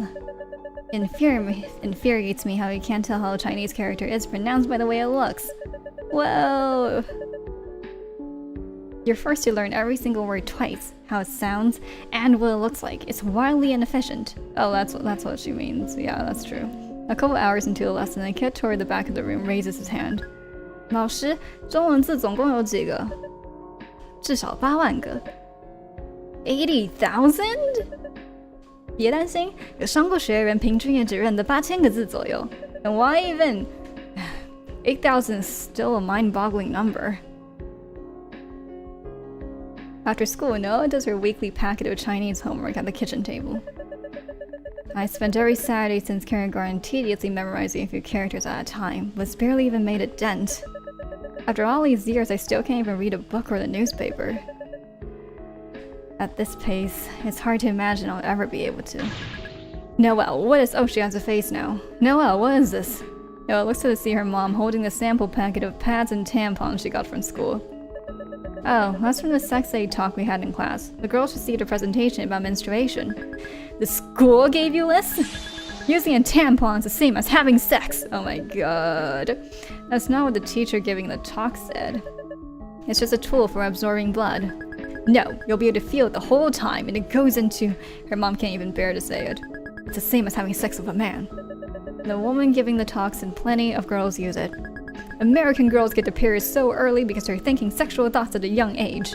It's not natural. You shouldn't be thinking about these things until you're married. My god. After throwing away the immoral tampons, her mom goes out to the living room to watch a Chinese variety show. It's hard growing up trusting very little of your parents' judgment. My mom doesn't believe in mental illness. She genuinely believes in superstitions like auspicious dates, and no amount of proof or argument can sway her. Is Chinese society just decades behind the West? I've yet to meet a white person whose mind works this way. Noah glances over the show her mom is watching. Colorful words and cartoons fly across the screen as cheesy sound effects play. So tacky. It's one of those shows where they interview a panel of foreigners who can barely speak Mandarin.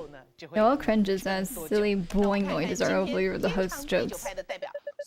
They're just laughing at the foreigners for not understanding the questions they've been asked. Why is this popular? It's so juvenile and embarrassing. It feels like I'm losing brain cells as I listen to this. Disgusted, Noah returns to scrutinizing an impenetrable paragraph of Chinese she's supposed to be analyzing for homework. What am I even going to use Chinese for? Watching drivel like that? I had no interest in the backwards culture that produced my pathetic, narrow-minded parents. I can understand like why some Asian Americans think that, but I disagree. I don't know. I mean, I understand because they have a negative connection. I mean, yeah, like they thinking about that culture gives them a negative image, which is why they want to distance themselves from it. I can understand that. Yeah, it's kind of like how I'm a little bit resistant to learning Taiwanese. But I mean, but I do wish to be fluent in it, though. Yeah. But yeah, again, I had a phase, I guess, where I said, like, you know, Taiwanese, speaking Taiwanese is, how do I put it? It sounds rude or crass, I guess. Yeah. But I don't think that anymore. I'm kind of sad like I can't speak it fluently. But yeah, it's not like they didn't teach it in school, but it's like it's taught in a way like it's treated like a foreign language. It's taught in a way that you would for foreign languages, if that makes any sense. So yeah. So I never caught on. I never caught on to it. But I can understand, I just can't speak it. When a commercial break comes on, she throws down her pencil. I want to quit Chinese school. Her mom whirls around from the couch, alarmed. What? Why? I hate it. It always takes up my entire Saturday. They assign so much homework every week on top of the regular homework I get from school. Yeah, language schools suck. In that sense. Noah's dad looks up disapprovingly from the newspaper he's reading. Well, we can't quit. What kind of Chinese person can't even speak Chinese? We'll lose face if you don't learn. Other people will think we're bad parents. Why does it matter what other people think? I'm the one whose limited time is being sucked away by it. My opinion should be the one that matters the most. No, you have to listen to your parents. It's for your own good. You're too young to understand. Almost nothing drives Noah up a wall more than being told she's not old enough to understand something. Stop treating me like some feeble-minded little kid. I read at college level already. It doesn't matter. You don't have the life experience yet. Some things you can only know from being as old as your parents are. What, so just because you're older than me, you're automatically smarter than I am? Yes. I don't accept that. It's your culture. You can't just throw it away. Yes, I can. It's poorly constructed, archaic language. Oh, I will... oof. That's not true. If it's so bad, how come it worked for thousands of years? You should take more pride in your culture. What's there to be proud of? I'm stuck learning the worst, most pointlessly complicated language in the world. That's not true. Exasperating. Well, it's not the pointlessly complicated part, but it's definitely not the most complicated language in the world. Exasperated. Noah's parents exchange a look. You're still going to Chinese school. We already paid for your classes this year. Can I quit at the end of the year, Len? If you still feel this way by the end of the year, fine, you can quit. I can? Huh? No, she can't. Think about it. If she goes to Chinese school with that kind of attitude, she won't learn anything anyway. He's got a point. It's impossible to teach someone who doesn't want to be educated. We might as well at least save money. Yes, the end of the year is pretty far away, but at least the end is in sight now. Quitting Chinese school significantly free up my schedule. I can probably read a few more books every week. It'll be so worth it. When I'm older, I'll be so thankful that I quit. Right. You know, if you learned Mandarin, like, there would be even more, like, the number of books you'll be able to read would just expand, you know? Because now we have a different language. Now we know a different language. It's such a shame. I mean, I do understand it's not for everyone, though. Noella's so elated that she doesn't even mind being dragged along to 99 Ranch with her mom. A trip she normally gripes is a waste of time. As they browse the fishbowl aisle, her mom's Nokia rings. She quickly brings it to her ear. Wei? There's a pause. Her mom's face falls. What is it? Mama passed away. Oh. I know I should be sad, but I haven't seen my grandmother for years. I never had a real conversation with her before. It's like being told a stranger died. I kind of relate to that. 9th grade. Spring break.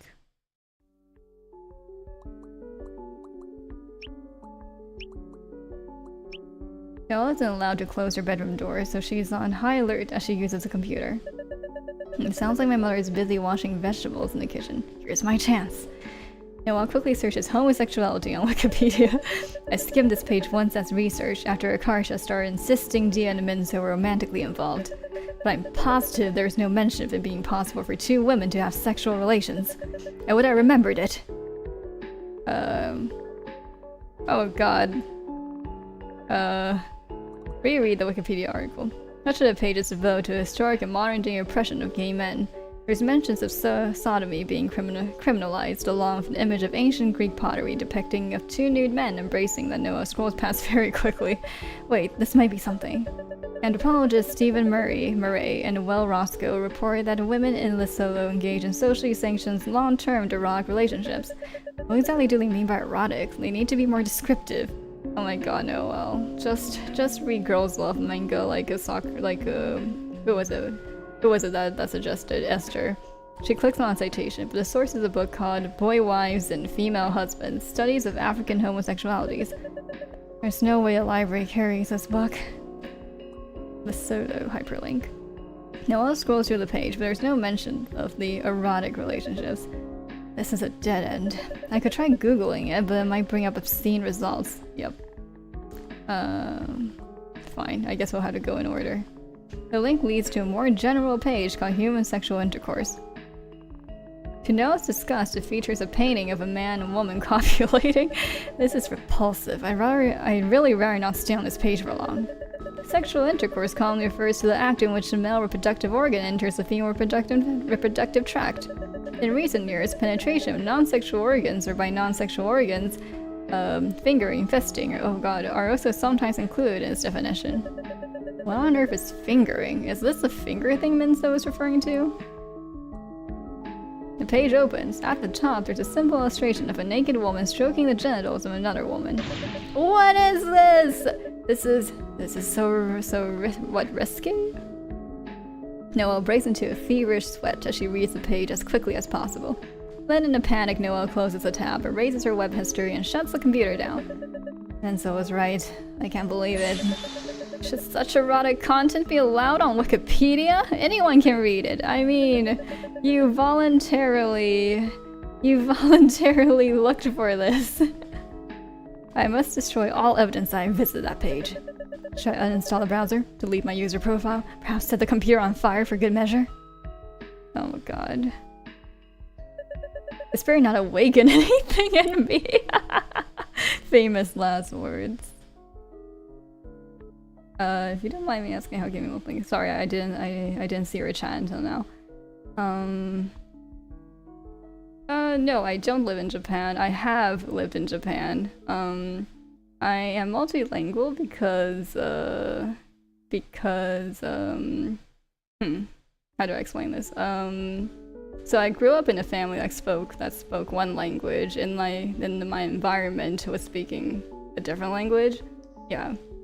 So that's how I obtained 2 languages, and then specifically I learned English and Chinese Mandarin that way, and so yeah, I obtained Mandarin Chinese first, so it's technically my first language, but I'm actually more fluent in English now because like in high school I went to an English speaking school, so yeah, I think better, I guess. I think better in English now, if that makes any sense. But either way, I'm like native fluent, I'm fluent at native level for English and Chinese. And for Japanese, I just learned Japanese for a really long time, since high school and all throughout college, and then I also lived in Japan and for a while, and I studied there. So yeah, that's why I know Japanese, and I also learned a little bit of Korean. I'm definitely not fluent in Korean, but I know how to read it, and I understand a little bit of it. But yeah, and I also know Spanish. I can understand Spanish. I'm not so good at speaking it anymore, but I think if I start like practicing it more, I can pick it back up. But yeah, I used to be fluent though. And I also know ancient Greek, which never comes up in conversation because you don't speak ancient Greek, you read it. But yeah. Yeah, and that's all the languages I know, I think. Yeah. It's pretty not awaken anything in me. Noelle jumps in her chair when she receives a text. Check your phone. Is it just me, or does King Da-Da-Da look kind of sexy in this one? What's King Da-Da-Da? Most popular deviant submit in the last... Oh, it's DeviantArt. Who's King Da-Da-Da? Anyone else? Hello? Anyone care to raise a hand? You're insane. Would anyone else hit it? Hello? Noelle? banging on your door. If you would fuck King Da-Da-Da, a penguin. I don't even know if that's like King Da-Da-Da or like DDD. You're braver than US Marines. Dia has left the chat room. Min has left the chat room. Well, why are you like this? I'm so bored. I've been stuck at home all day. Unfortunately for you, I can't entertain you for long either.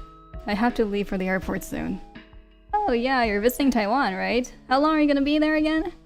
I'll be there for the entire week. My mom and I will return Sunday afternoon. My dad's staying for an additional week there for business purposes. Can I still message you when you're there? Do you have to use a VPN or something? No, as long as I have internet access, we should be able to chat like usual. Really? But isn't there like hella censorship? No, there's nothing like that in Taiwan. It's not as if I'm going to China. Right. Also, what's the difference between China and Taiwan again? Shot. I mean, I know Taiwan's an island, but is it like, you said you were shot, you're still talking like nothing happened. Its own country? I have high pain tolerance. No, you don't. Anyway, I tried to ask in geography class once and everyone started arguing. Yup. Everyone started arguing because it's a political question. Whether Taiwan is a part of China or a separate country is an extremely controversial issue. Why though? To be honest, I'm not clear on the details. As I understand it, the dispute is a result of a civil war that was never properly resolved. Huh. So are you Taiwanese or Chinese? Or both? Well, I went to Chinese school as a child, but they taught traditional Chinese though. And my parents told me Chinese folktales. Is that how it works? Just because I speak English doesn't mean I'm English. Yeah, exactly. To be frank, I'm floundering because I've never given it any thought. Well, oops. I mean, in Taiwan, we're told like Chinese folktales too, you know, because that's still part of our culture, but it doesn't mean, you know, like it's like what Akarsha said. Just because you speak English doesn't mean you're English. Well, oops, I didn't mean to give you an identity crisis. Even if I say I'm Taiwanese, hardly anyone knows what that means, even other East Asians. Yeah. That kind of sounds like how most Americans don't really get Desi identities. How so? Like, they think about it based on country. Like, you're Pakistani or Indian, etc. But the countries weren't split on racial lines. Like, an Indian Punjabi isn't really the same ethnicity as an Indian Guju. But it's all the same to non-Desi because they don't know the difference, lol. I'm sorry if I'm butchering any of the pronunciations on that. Oh, you're right. I don't know the difference. Wait, I know! The answer to what you are! What is it? You're French. Because you're Frenchman. That doesn't help me at all. No? No!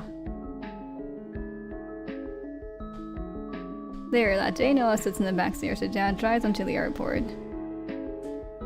Yeah, I guess it is. I enjoy learning multiple languages myself, so yeah, I mean, I studied linguistics when I was in school, so which is why I have like a working understanding of it's more like I catch on to other languages quickly and I know the function of the languages of like other languages pretty fairly well, but yeah. I wouldn't say like all languages obviously because no way. but yeah, it's easier for me to pick them up. Later that day, Noah sits in the backseat as her dad drives into the airport. She feels a flash of rage when she sees a passing car sporting a proud parent of an honor roll student bumper sticker.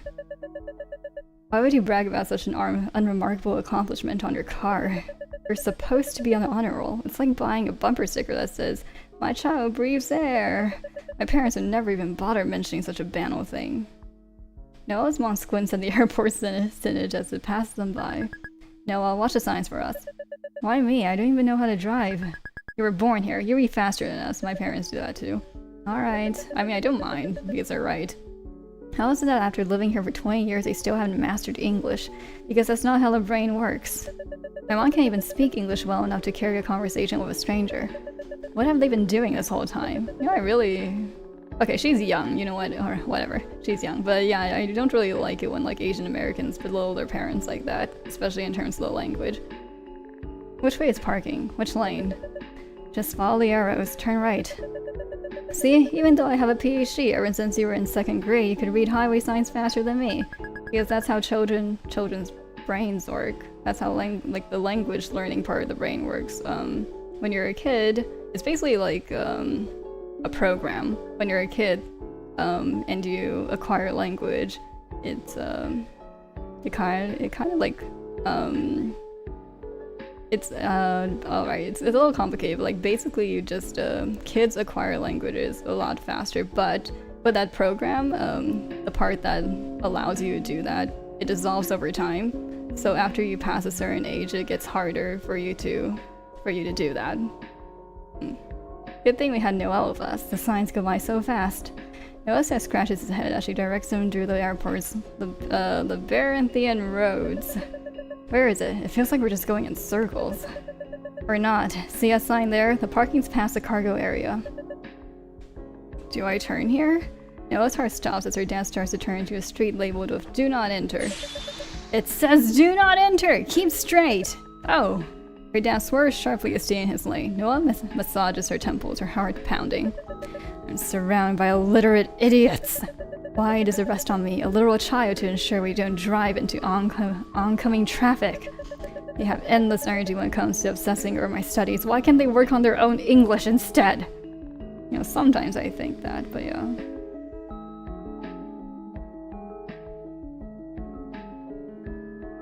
Yeah, you would think so.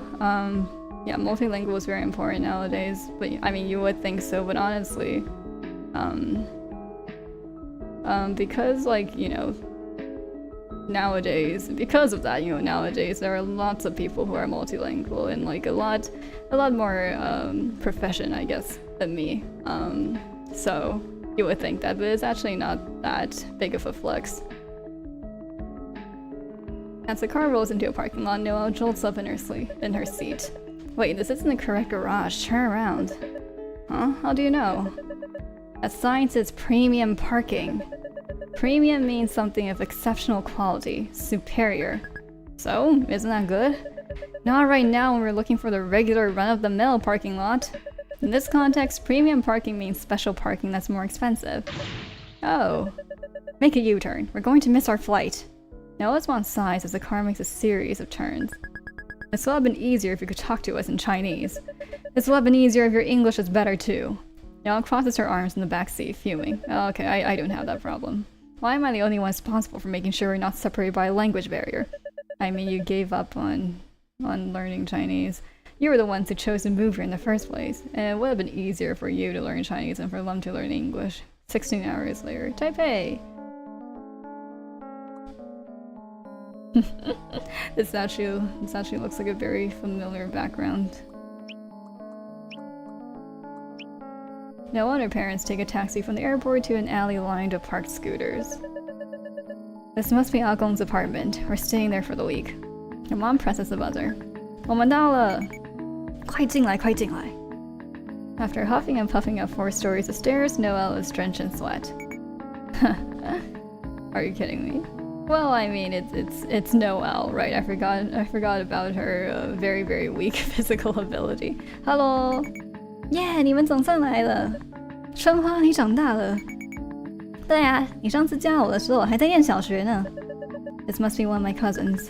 Noelle, don't be rude. Introduce yourself in Chinese. 大家好，我是乐英。My pronunciation is so atrocious. I don't know if they can even understand me. 你说什么？我是乐英。Can I just talk in English? Agong doesn't speak English. He only knows Japanese, Taiwanese, and Mandarin. 他连国语都快要不会讲了。大阿姨 gestures at her daughter. She was wearing thick glasses and carrying a huge wreck of a book. Noelle, you speak English with Changhua. She won't go to college in America, so she very happy practice speaking. Yes, you can call me literature. Is that a name she chose herself? Chinese people have such odd taste in English names. That's alright, Changhua is fine. We are the same ages, right? Who do you think is more tall? Changhua eagerly stands back to back with Noelle so the others can judge. Wait, you're standing on your tiptoes. That's cheating. Huh? No, I'm not. Wow, you two are the exact same height. 两个怎么都瘦得跟竹竿一样，果然是表姐妹。一个美版，一个台版。Noelle glances at Changhua and realizes with a start that she's right. It's like meeting a version of myself from a universe where my parents never went to America. A stranger with my face. You're sure I'm not taller? Yes, we sure. That must be Taiwanese. Chonghua gives an affectionate hug as Noah awkwardly watches from the sidelines. Meanwhile, the adults launch into an animated conversation in Taiwanese. I wonder what they're talking about. My Taiwanese is even worse than my Mandarin. I don't know a single word. Actually, wait, isn't Hakong Taiwanese? He didn't cover it in Chinese school. Could it be a term exclusively used in Taiwan? It's really a special sort of confusion not knowing what language you're speaking. Dai leads Noel's parents to the spare bedroom so they can put their luggage away.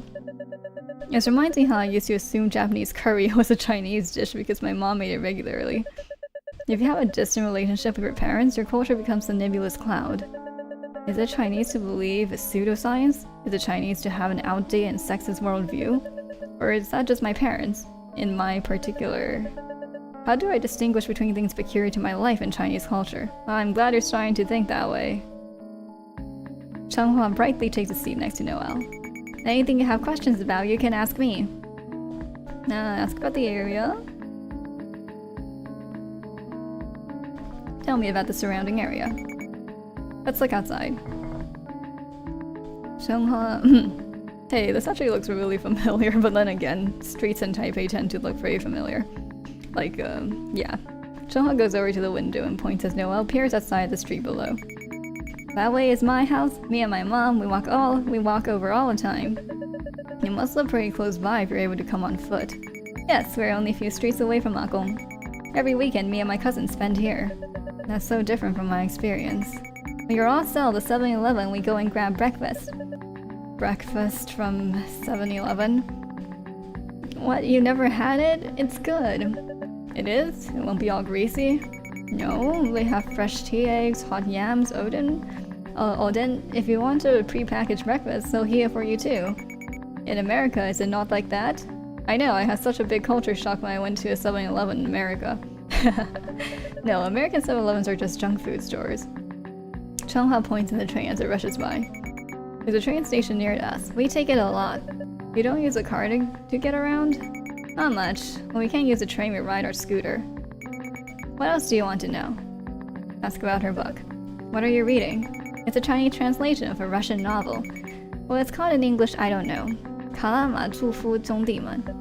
Something brothers. There's brothers, and it's Russian. The brothers Karamazov? Yes, that sounds correct. I read before too. This is exciting. I've never met anyone else my age who's read it. Did you like it? The religious themes were of low interest to me, but I found some of his other ideas thought-provoking. For example, it argues that humans are so deeply shaped by others that everyone bears some responsibility for the sins of everyone else. Everything we do is a result of a huge interwoven chain reaction of human interactions, and as a result, a crime is never truly one person's fault. It's a societal failure. To Noah's disappointment, Chonghua nods, looking lost. I see. I guess what I said was beyond her English level. I need to scale back to a simpler topic. Do you like reading? I like reading. Are you nerdy? The sudden question baffles Noel. Yes, I suppose so. Good, me too. On the wall, there's even a photo of me that what? Actually, I changed my mind. Don't look too much at the photos on the wall, they're embarrassing. What else do you want to know? Ask about the photos on the wall. Tell me about these photos. Okay, if you're sure. They go over to look at the pictures on the wall. The first one's of Akong and Chonghua at the park. There's a small chestnut-colored warbler sitting on Chonghua's arm. That bird, at the park we found him abandoned. It's because he fell out of his nest and broke his wing. After it got better, we taught him to fly so he could go back to the wild. I see, that's very noble of you. It was Agong's idea. He's kind, but he is so nice actually. You seem very close to your grandpa. Your grandpa? He's your grandpa too. Oh, that's right. To hide her embarrassment, Noah quickly moves on to the next photo. It looks old. A swarm of children are building a sandcastle as smiling adults look on in the background. This is me, Wenping and Wenzhong. Wenping and Wenzhong are my older cousins. They're my uncle's children. Wenzhong's working right now. Too bad Wenping is traveling right now, or else we could have hung out. Where is he visiting? Japan. It's his honeymoon. Honeymoon? Did he get married? Yes, a month ago. Oh, I had no idea. In the picture, the people behind us is Jojo, Akong, and Ama. Jojo, Akong, and Ama. We didn't know it, but that weekend was our last one with Ama. I can't help but feel jealous they had any weekends together. There is no need to feel jealous. While she was spending every Saturday with her cousins and grandparents, I was at school struggling to learn an entire language so I could even begin to communicate with them. Chungha reluctantly gestures at a last photo, which she was clearly saving for last. And this one is of me with all my anime figures. Oh, so this is what she meant by nerdy. It's alright, I have a good friend who's interested in this sort of thing too. Really? And she's American? Yes. She sounds cool. I want to meet her. You do? Once Noah turns away from the photos, Chunghwa points to a framed certificate hanging on the wall behind her. You should look at this award too. It's her mom's. What? Really? Yeah, in college she won a bunch of poetry contests. She was even in the newspaper. I had no idea. This is going to sound extremely mean, but I never suspected my mom had any sort of creative talent. All I've ever known her as a strict closed-minded housewife. Here, you should read her things. She's very skilled. Chungha pulls a magazine out from a cabinet and flips it open to a page of poetry. See what I mean? Some people just have a way with words. It's a big waste she quit. I guess there wasn't enough reason to keep doing it over in America. Noah stares blankly at her mom's poem. I can't read any of it. I thought so. Oh, MRT! I don't think I've taken this line before. Ivy, Noah and her parents walk to the subway. Here's our train. We should reach the night market in a few stops. I hate taking public transit. The trains are always filthy and poorly maintained. As they board the MRT carriage, Noelle steels herself for a stench of vomit, urine, and cigarettes she's grown to expect from American subways. But to her amazement, the car's shiny floors and seats look so squeaky clean you could eat off of them. Please don't, though. They look clean, but please don't, though. It's absolutely spotless. Pleasantly surprised, she sits beside her parents in a gleaming plastic seat. Oh, that's my station! Wait, what? Wait, what? That should be the red line then. Why does it look orange? That's my station! I don't live that close to it though. It's just like the closest station near my place, but I don't actually live in the area, if that makes any sense.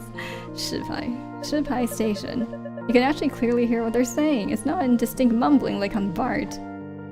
An LCD screen right across from her neatly displays the names of the previous, current, and next stations.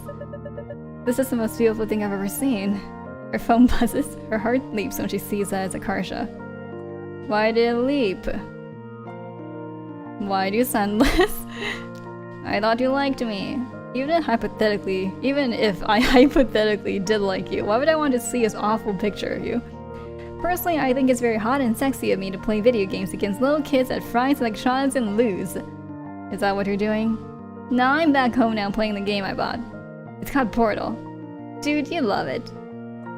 I don't play computer games. No, you love it, trust me!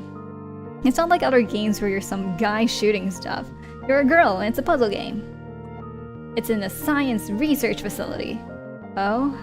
I'll give you the CD. Just play it. I'll consider it after I return from my trip. Oh yeah, you're in Taiwan. What are you up to right now? I'm riding the subway with my parents. How is that? I hope they aren't giving you a hard time. Actually, ever since we've arrived in Taipei, they've been in good spirits. I've never seen my mother so relaxed before. She must be happy to be back home to see her family. Oh dang, that's good. We're on the way to the night market right now. I feel paranoid that everyone can tell I'm a foreigner. Lol, I get what you mean. When I'm in India, they can tell I'm American before I even open my mouth. Just from the way I carry myself. Her mom sighs as Noelle taps out a response on her phone. There you are, addicted to your phone. How am I addicted? Compared to other teenagers, I barely use it. You spend so much time talking to your friends. But friendships are only temporary. As soon as it's inconvenient, they'll all disappear. After I moved to America for a future, not a single one kept in touch with me. The only people we can trust is our family, and I was so far away from all of mine. The life of an immigrant is a lonely one. Is she hoping I'm going to console her, or thank her for making such a brutal sacrifice for my sake? It was her own decision as a full-grown adult to move here. It wasn't up to me. Her mom sighs heavily and stares out the window. There's a message she's always trying to impart on me. I'm lonely because of you. Noah watches the scenery fly by. After half an hour, the train arrives at their destination precisely on time. Let's look for clothes. You need new ones. But I have plenty of clothes already. Wait, why did they go to Shipai for a night market? I thought that was like in Shiling or something. They all have holes in them, you should just throw them away already. Noelle browses through a sea of clothing racks of her parents. A hideous pair of beige pants catches her eye. This will complement many items in my wardrobe. She turns it over in her hand, searching for its price tag, but it's missing. I'm going to ask how much these trousers are. Do you know how? Are you serious? Of course I know how. Miffed, she marches up to the stall's cashier and shows her the pants. 请问这条裤子多少钱？200块. That's only about $7. What a bargain.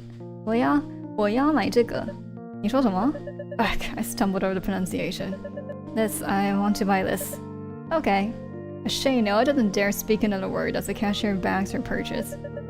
Excellent, simply superb. After 6 years of Chinese school, I still can't speak, read, or write Mandarin. I mean, you gave up on it. She finds her way back to her parents, who are just finishing up their purchase at a neighboring stall. But yeah, you know what, it's not for everyone. I'm hungry. Let's get dinner at the food court. What for? There's food stalls all over the place. You can just eat as we shop. No, I want to properly sit down somewhere and have a meal. Noelle follows her parents down the flight of stairs to an underground food court. It's a bizarre space that reminds Noelle of a mirror maze. They sit down at a stall and Noelle scans the menu, which is conveniently printed directly on the surface of the table. Something chicken, something soup. Noelle has to pick her dish based on the pictures, like a toddler would. Do you know what you're getting? I will order the oyster omelet. It's seldom seen in America, so I should take the chance to eat it here. As the stall worker comes over and takes her parents' orders, Noelle mentally recites her, determined not to be rendered an inarticulate child again. I know this. This is kindergarten level vocabulary. 我要鹅啊煎. That sounds a tad crude though. In English I normally say something more like, I like to have the oyster omelet. 你要点什么？我要鹅啊煎. How is that kindergarten vocabulary? 鹅啊煎 is Taiwanese, so I doubt they would I doubt they would teach that in Chinese school. The woman jots her order down on a pad of paper, nodding. 你是 ABC 吗? Huh? My Chinese was that bad? 我是. I could tell, I guess from your accent. So heavy! Oh my god! Oh no! Noelle's mom sighs as the woman walks off to prepare their meals. All those years of Chinese school wasted. Yeah, but she quit really young, so she can't remember. It's not like it's unlikely she'll remember a lot. Their food arrives within minutes. Noelle tries a gooey spoonful for oyster omelet. It's delicious. You would never guess this only cost $3. Really? Let me try. Her parents each taste a spoonful of the oyster omelet and shrug, unimpressed. This is below average. I've had way better ones around here before. Yeah, this isn't really what it's supposed to taste like. Well, I'm never here, so I couldn't have known that. Annoyed now, Noah takes another bite of the oyster omelet. This is the best thing I've ever eaten. This is so sad. I should find out what this place is called so I can find it again. She looks up at the name of the stall, but it's in Chinese. Of course it is. I can't read it. I better savor it while it lasts. This omelet I can only taste once. All too soon is over. Noelle sighs as they get up to continue shopping. I should have tried harder to convince me to learn Chinese. See? I knew it. I knew this would come back like that. I knew it. Are you serious? We told you not to quit so many times. But you never properly explained why it was so important not to. All you did was give me condescending lectures about how I was too young to understand why it mattered, and how it'd be an embarrassment if I didn't learn. I don't think they knew why it would be important either. But yeah, it's important, man. Yeah, again, if you only went to, Chinese kindergarten, and then you just never went to a Chinese environment again, it's understandable that you can't speak Chinese. Because, yeah, it's way too, you contact when you were like way too young, then you never contact again, so it's understandable. English is our second language, it's hard to explain things to you. And it's true, you are an embarrassment. Last week I saw our neighbor's son Michael moving along, and he greeted me in Chinese, 阿姨好. See, that's what happens when you listen to your parents. Michael goes to Taiwan with his family every summer. That's the reason he's more fluent, not because he was a superior child to me. Why didn't we just visit Taiwan more often when I was younger? That alone would made me more interested in learning. I feel like I've been trying to understand Chinese culture by looking at it through a soda straw until now. You think we didn't want to visit Taiwan more too? The airplane tickets are expensive. We had to save up for years just for one trip. Oh. But even so, you should have done more to show me that speaking Mandarin could be a positive experience. Why do you always speak to me in English even though we can't fully express ourselves in the language? Because you only understand English. If you conversed with me in Chinese from a young age, I would have naturally picked it up from daily use. Actually, that's true. We thought you'd have an accent if we did that. Why? You were worried you wouldn't fit in. Oh, you mean an accent in English? Nah. that doesn't usually happen. We were worried you wouldn't fit in at school. But that's ridiculous. There's no way I would have developed an accent when everyone else I interacted with spoke English. Yeah. Well, it's not no way, but it's rare. I would have grown up bilingual without any ill effects. Well, it's too late to say that now. Resign, her dad shrugs. Well, too late now. What can you do? The last day of the trip.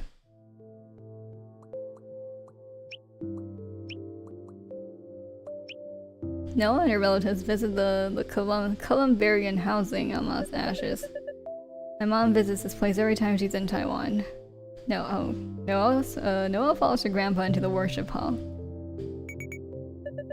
We crossed an ocean and see my grandpa if I've barely spoken a word to him. It's not out of lack of interest, he must have lived a fascinating life. He's the only grandpa I have left. But how do you gain access to the heart of a stranger? Where do you even begin? Tell me about yourself?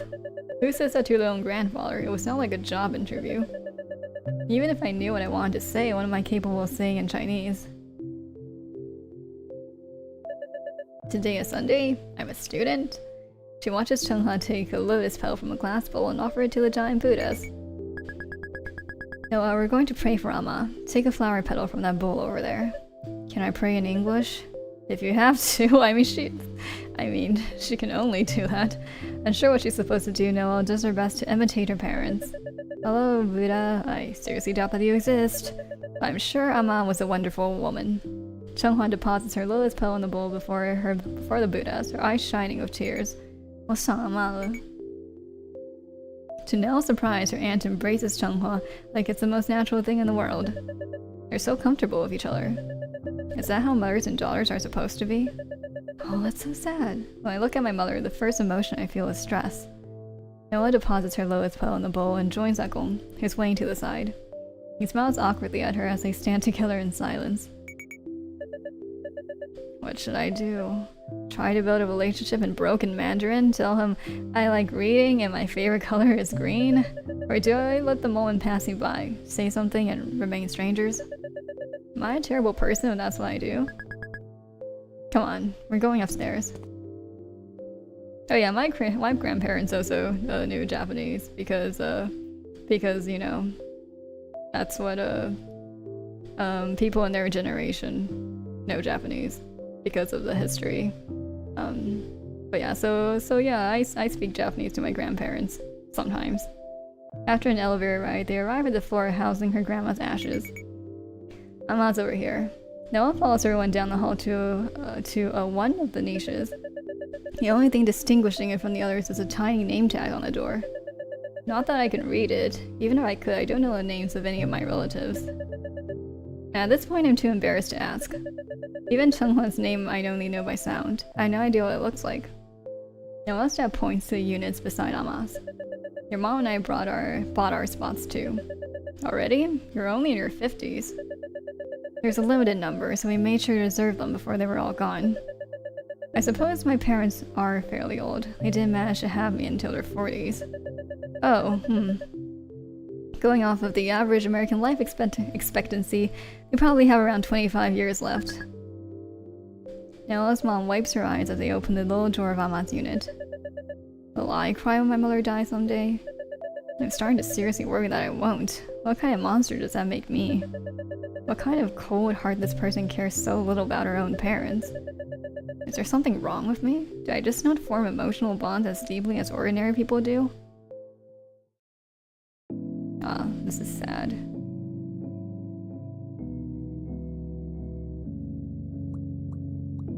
Alright. Alright, I think we can stop here for today and like pick this back up next week. Yeah. For now, I need to go for now. But yeah, thank you guys for stopping by, as usual, and you know, see you next time. Our next stream is on Friday. Yes, on Friday at 2 p.m. I think. Yeah, and we'll be playing Syrup and the Ultimate Sweet. I think it should be a fairly short game, although it says it has 10 endings, so I don't know. Maybe they're just like all of the endings are really quick or something. I don't know if like or maybe like each ending is 30 minutes. I don't know. But either way, yeah. So next stream will be on Friday. But yeah, thank you. Yeah, thank you for coming, and hope to see you again next time, of course. And thank you for breaking into this stream. And for now, goodbye, and until our next daybreak.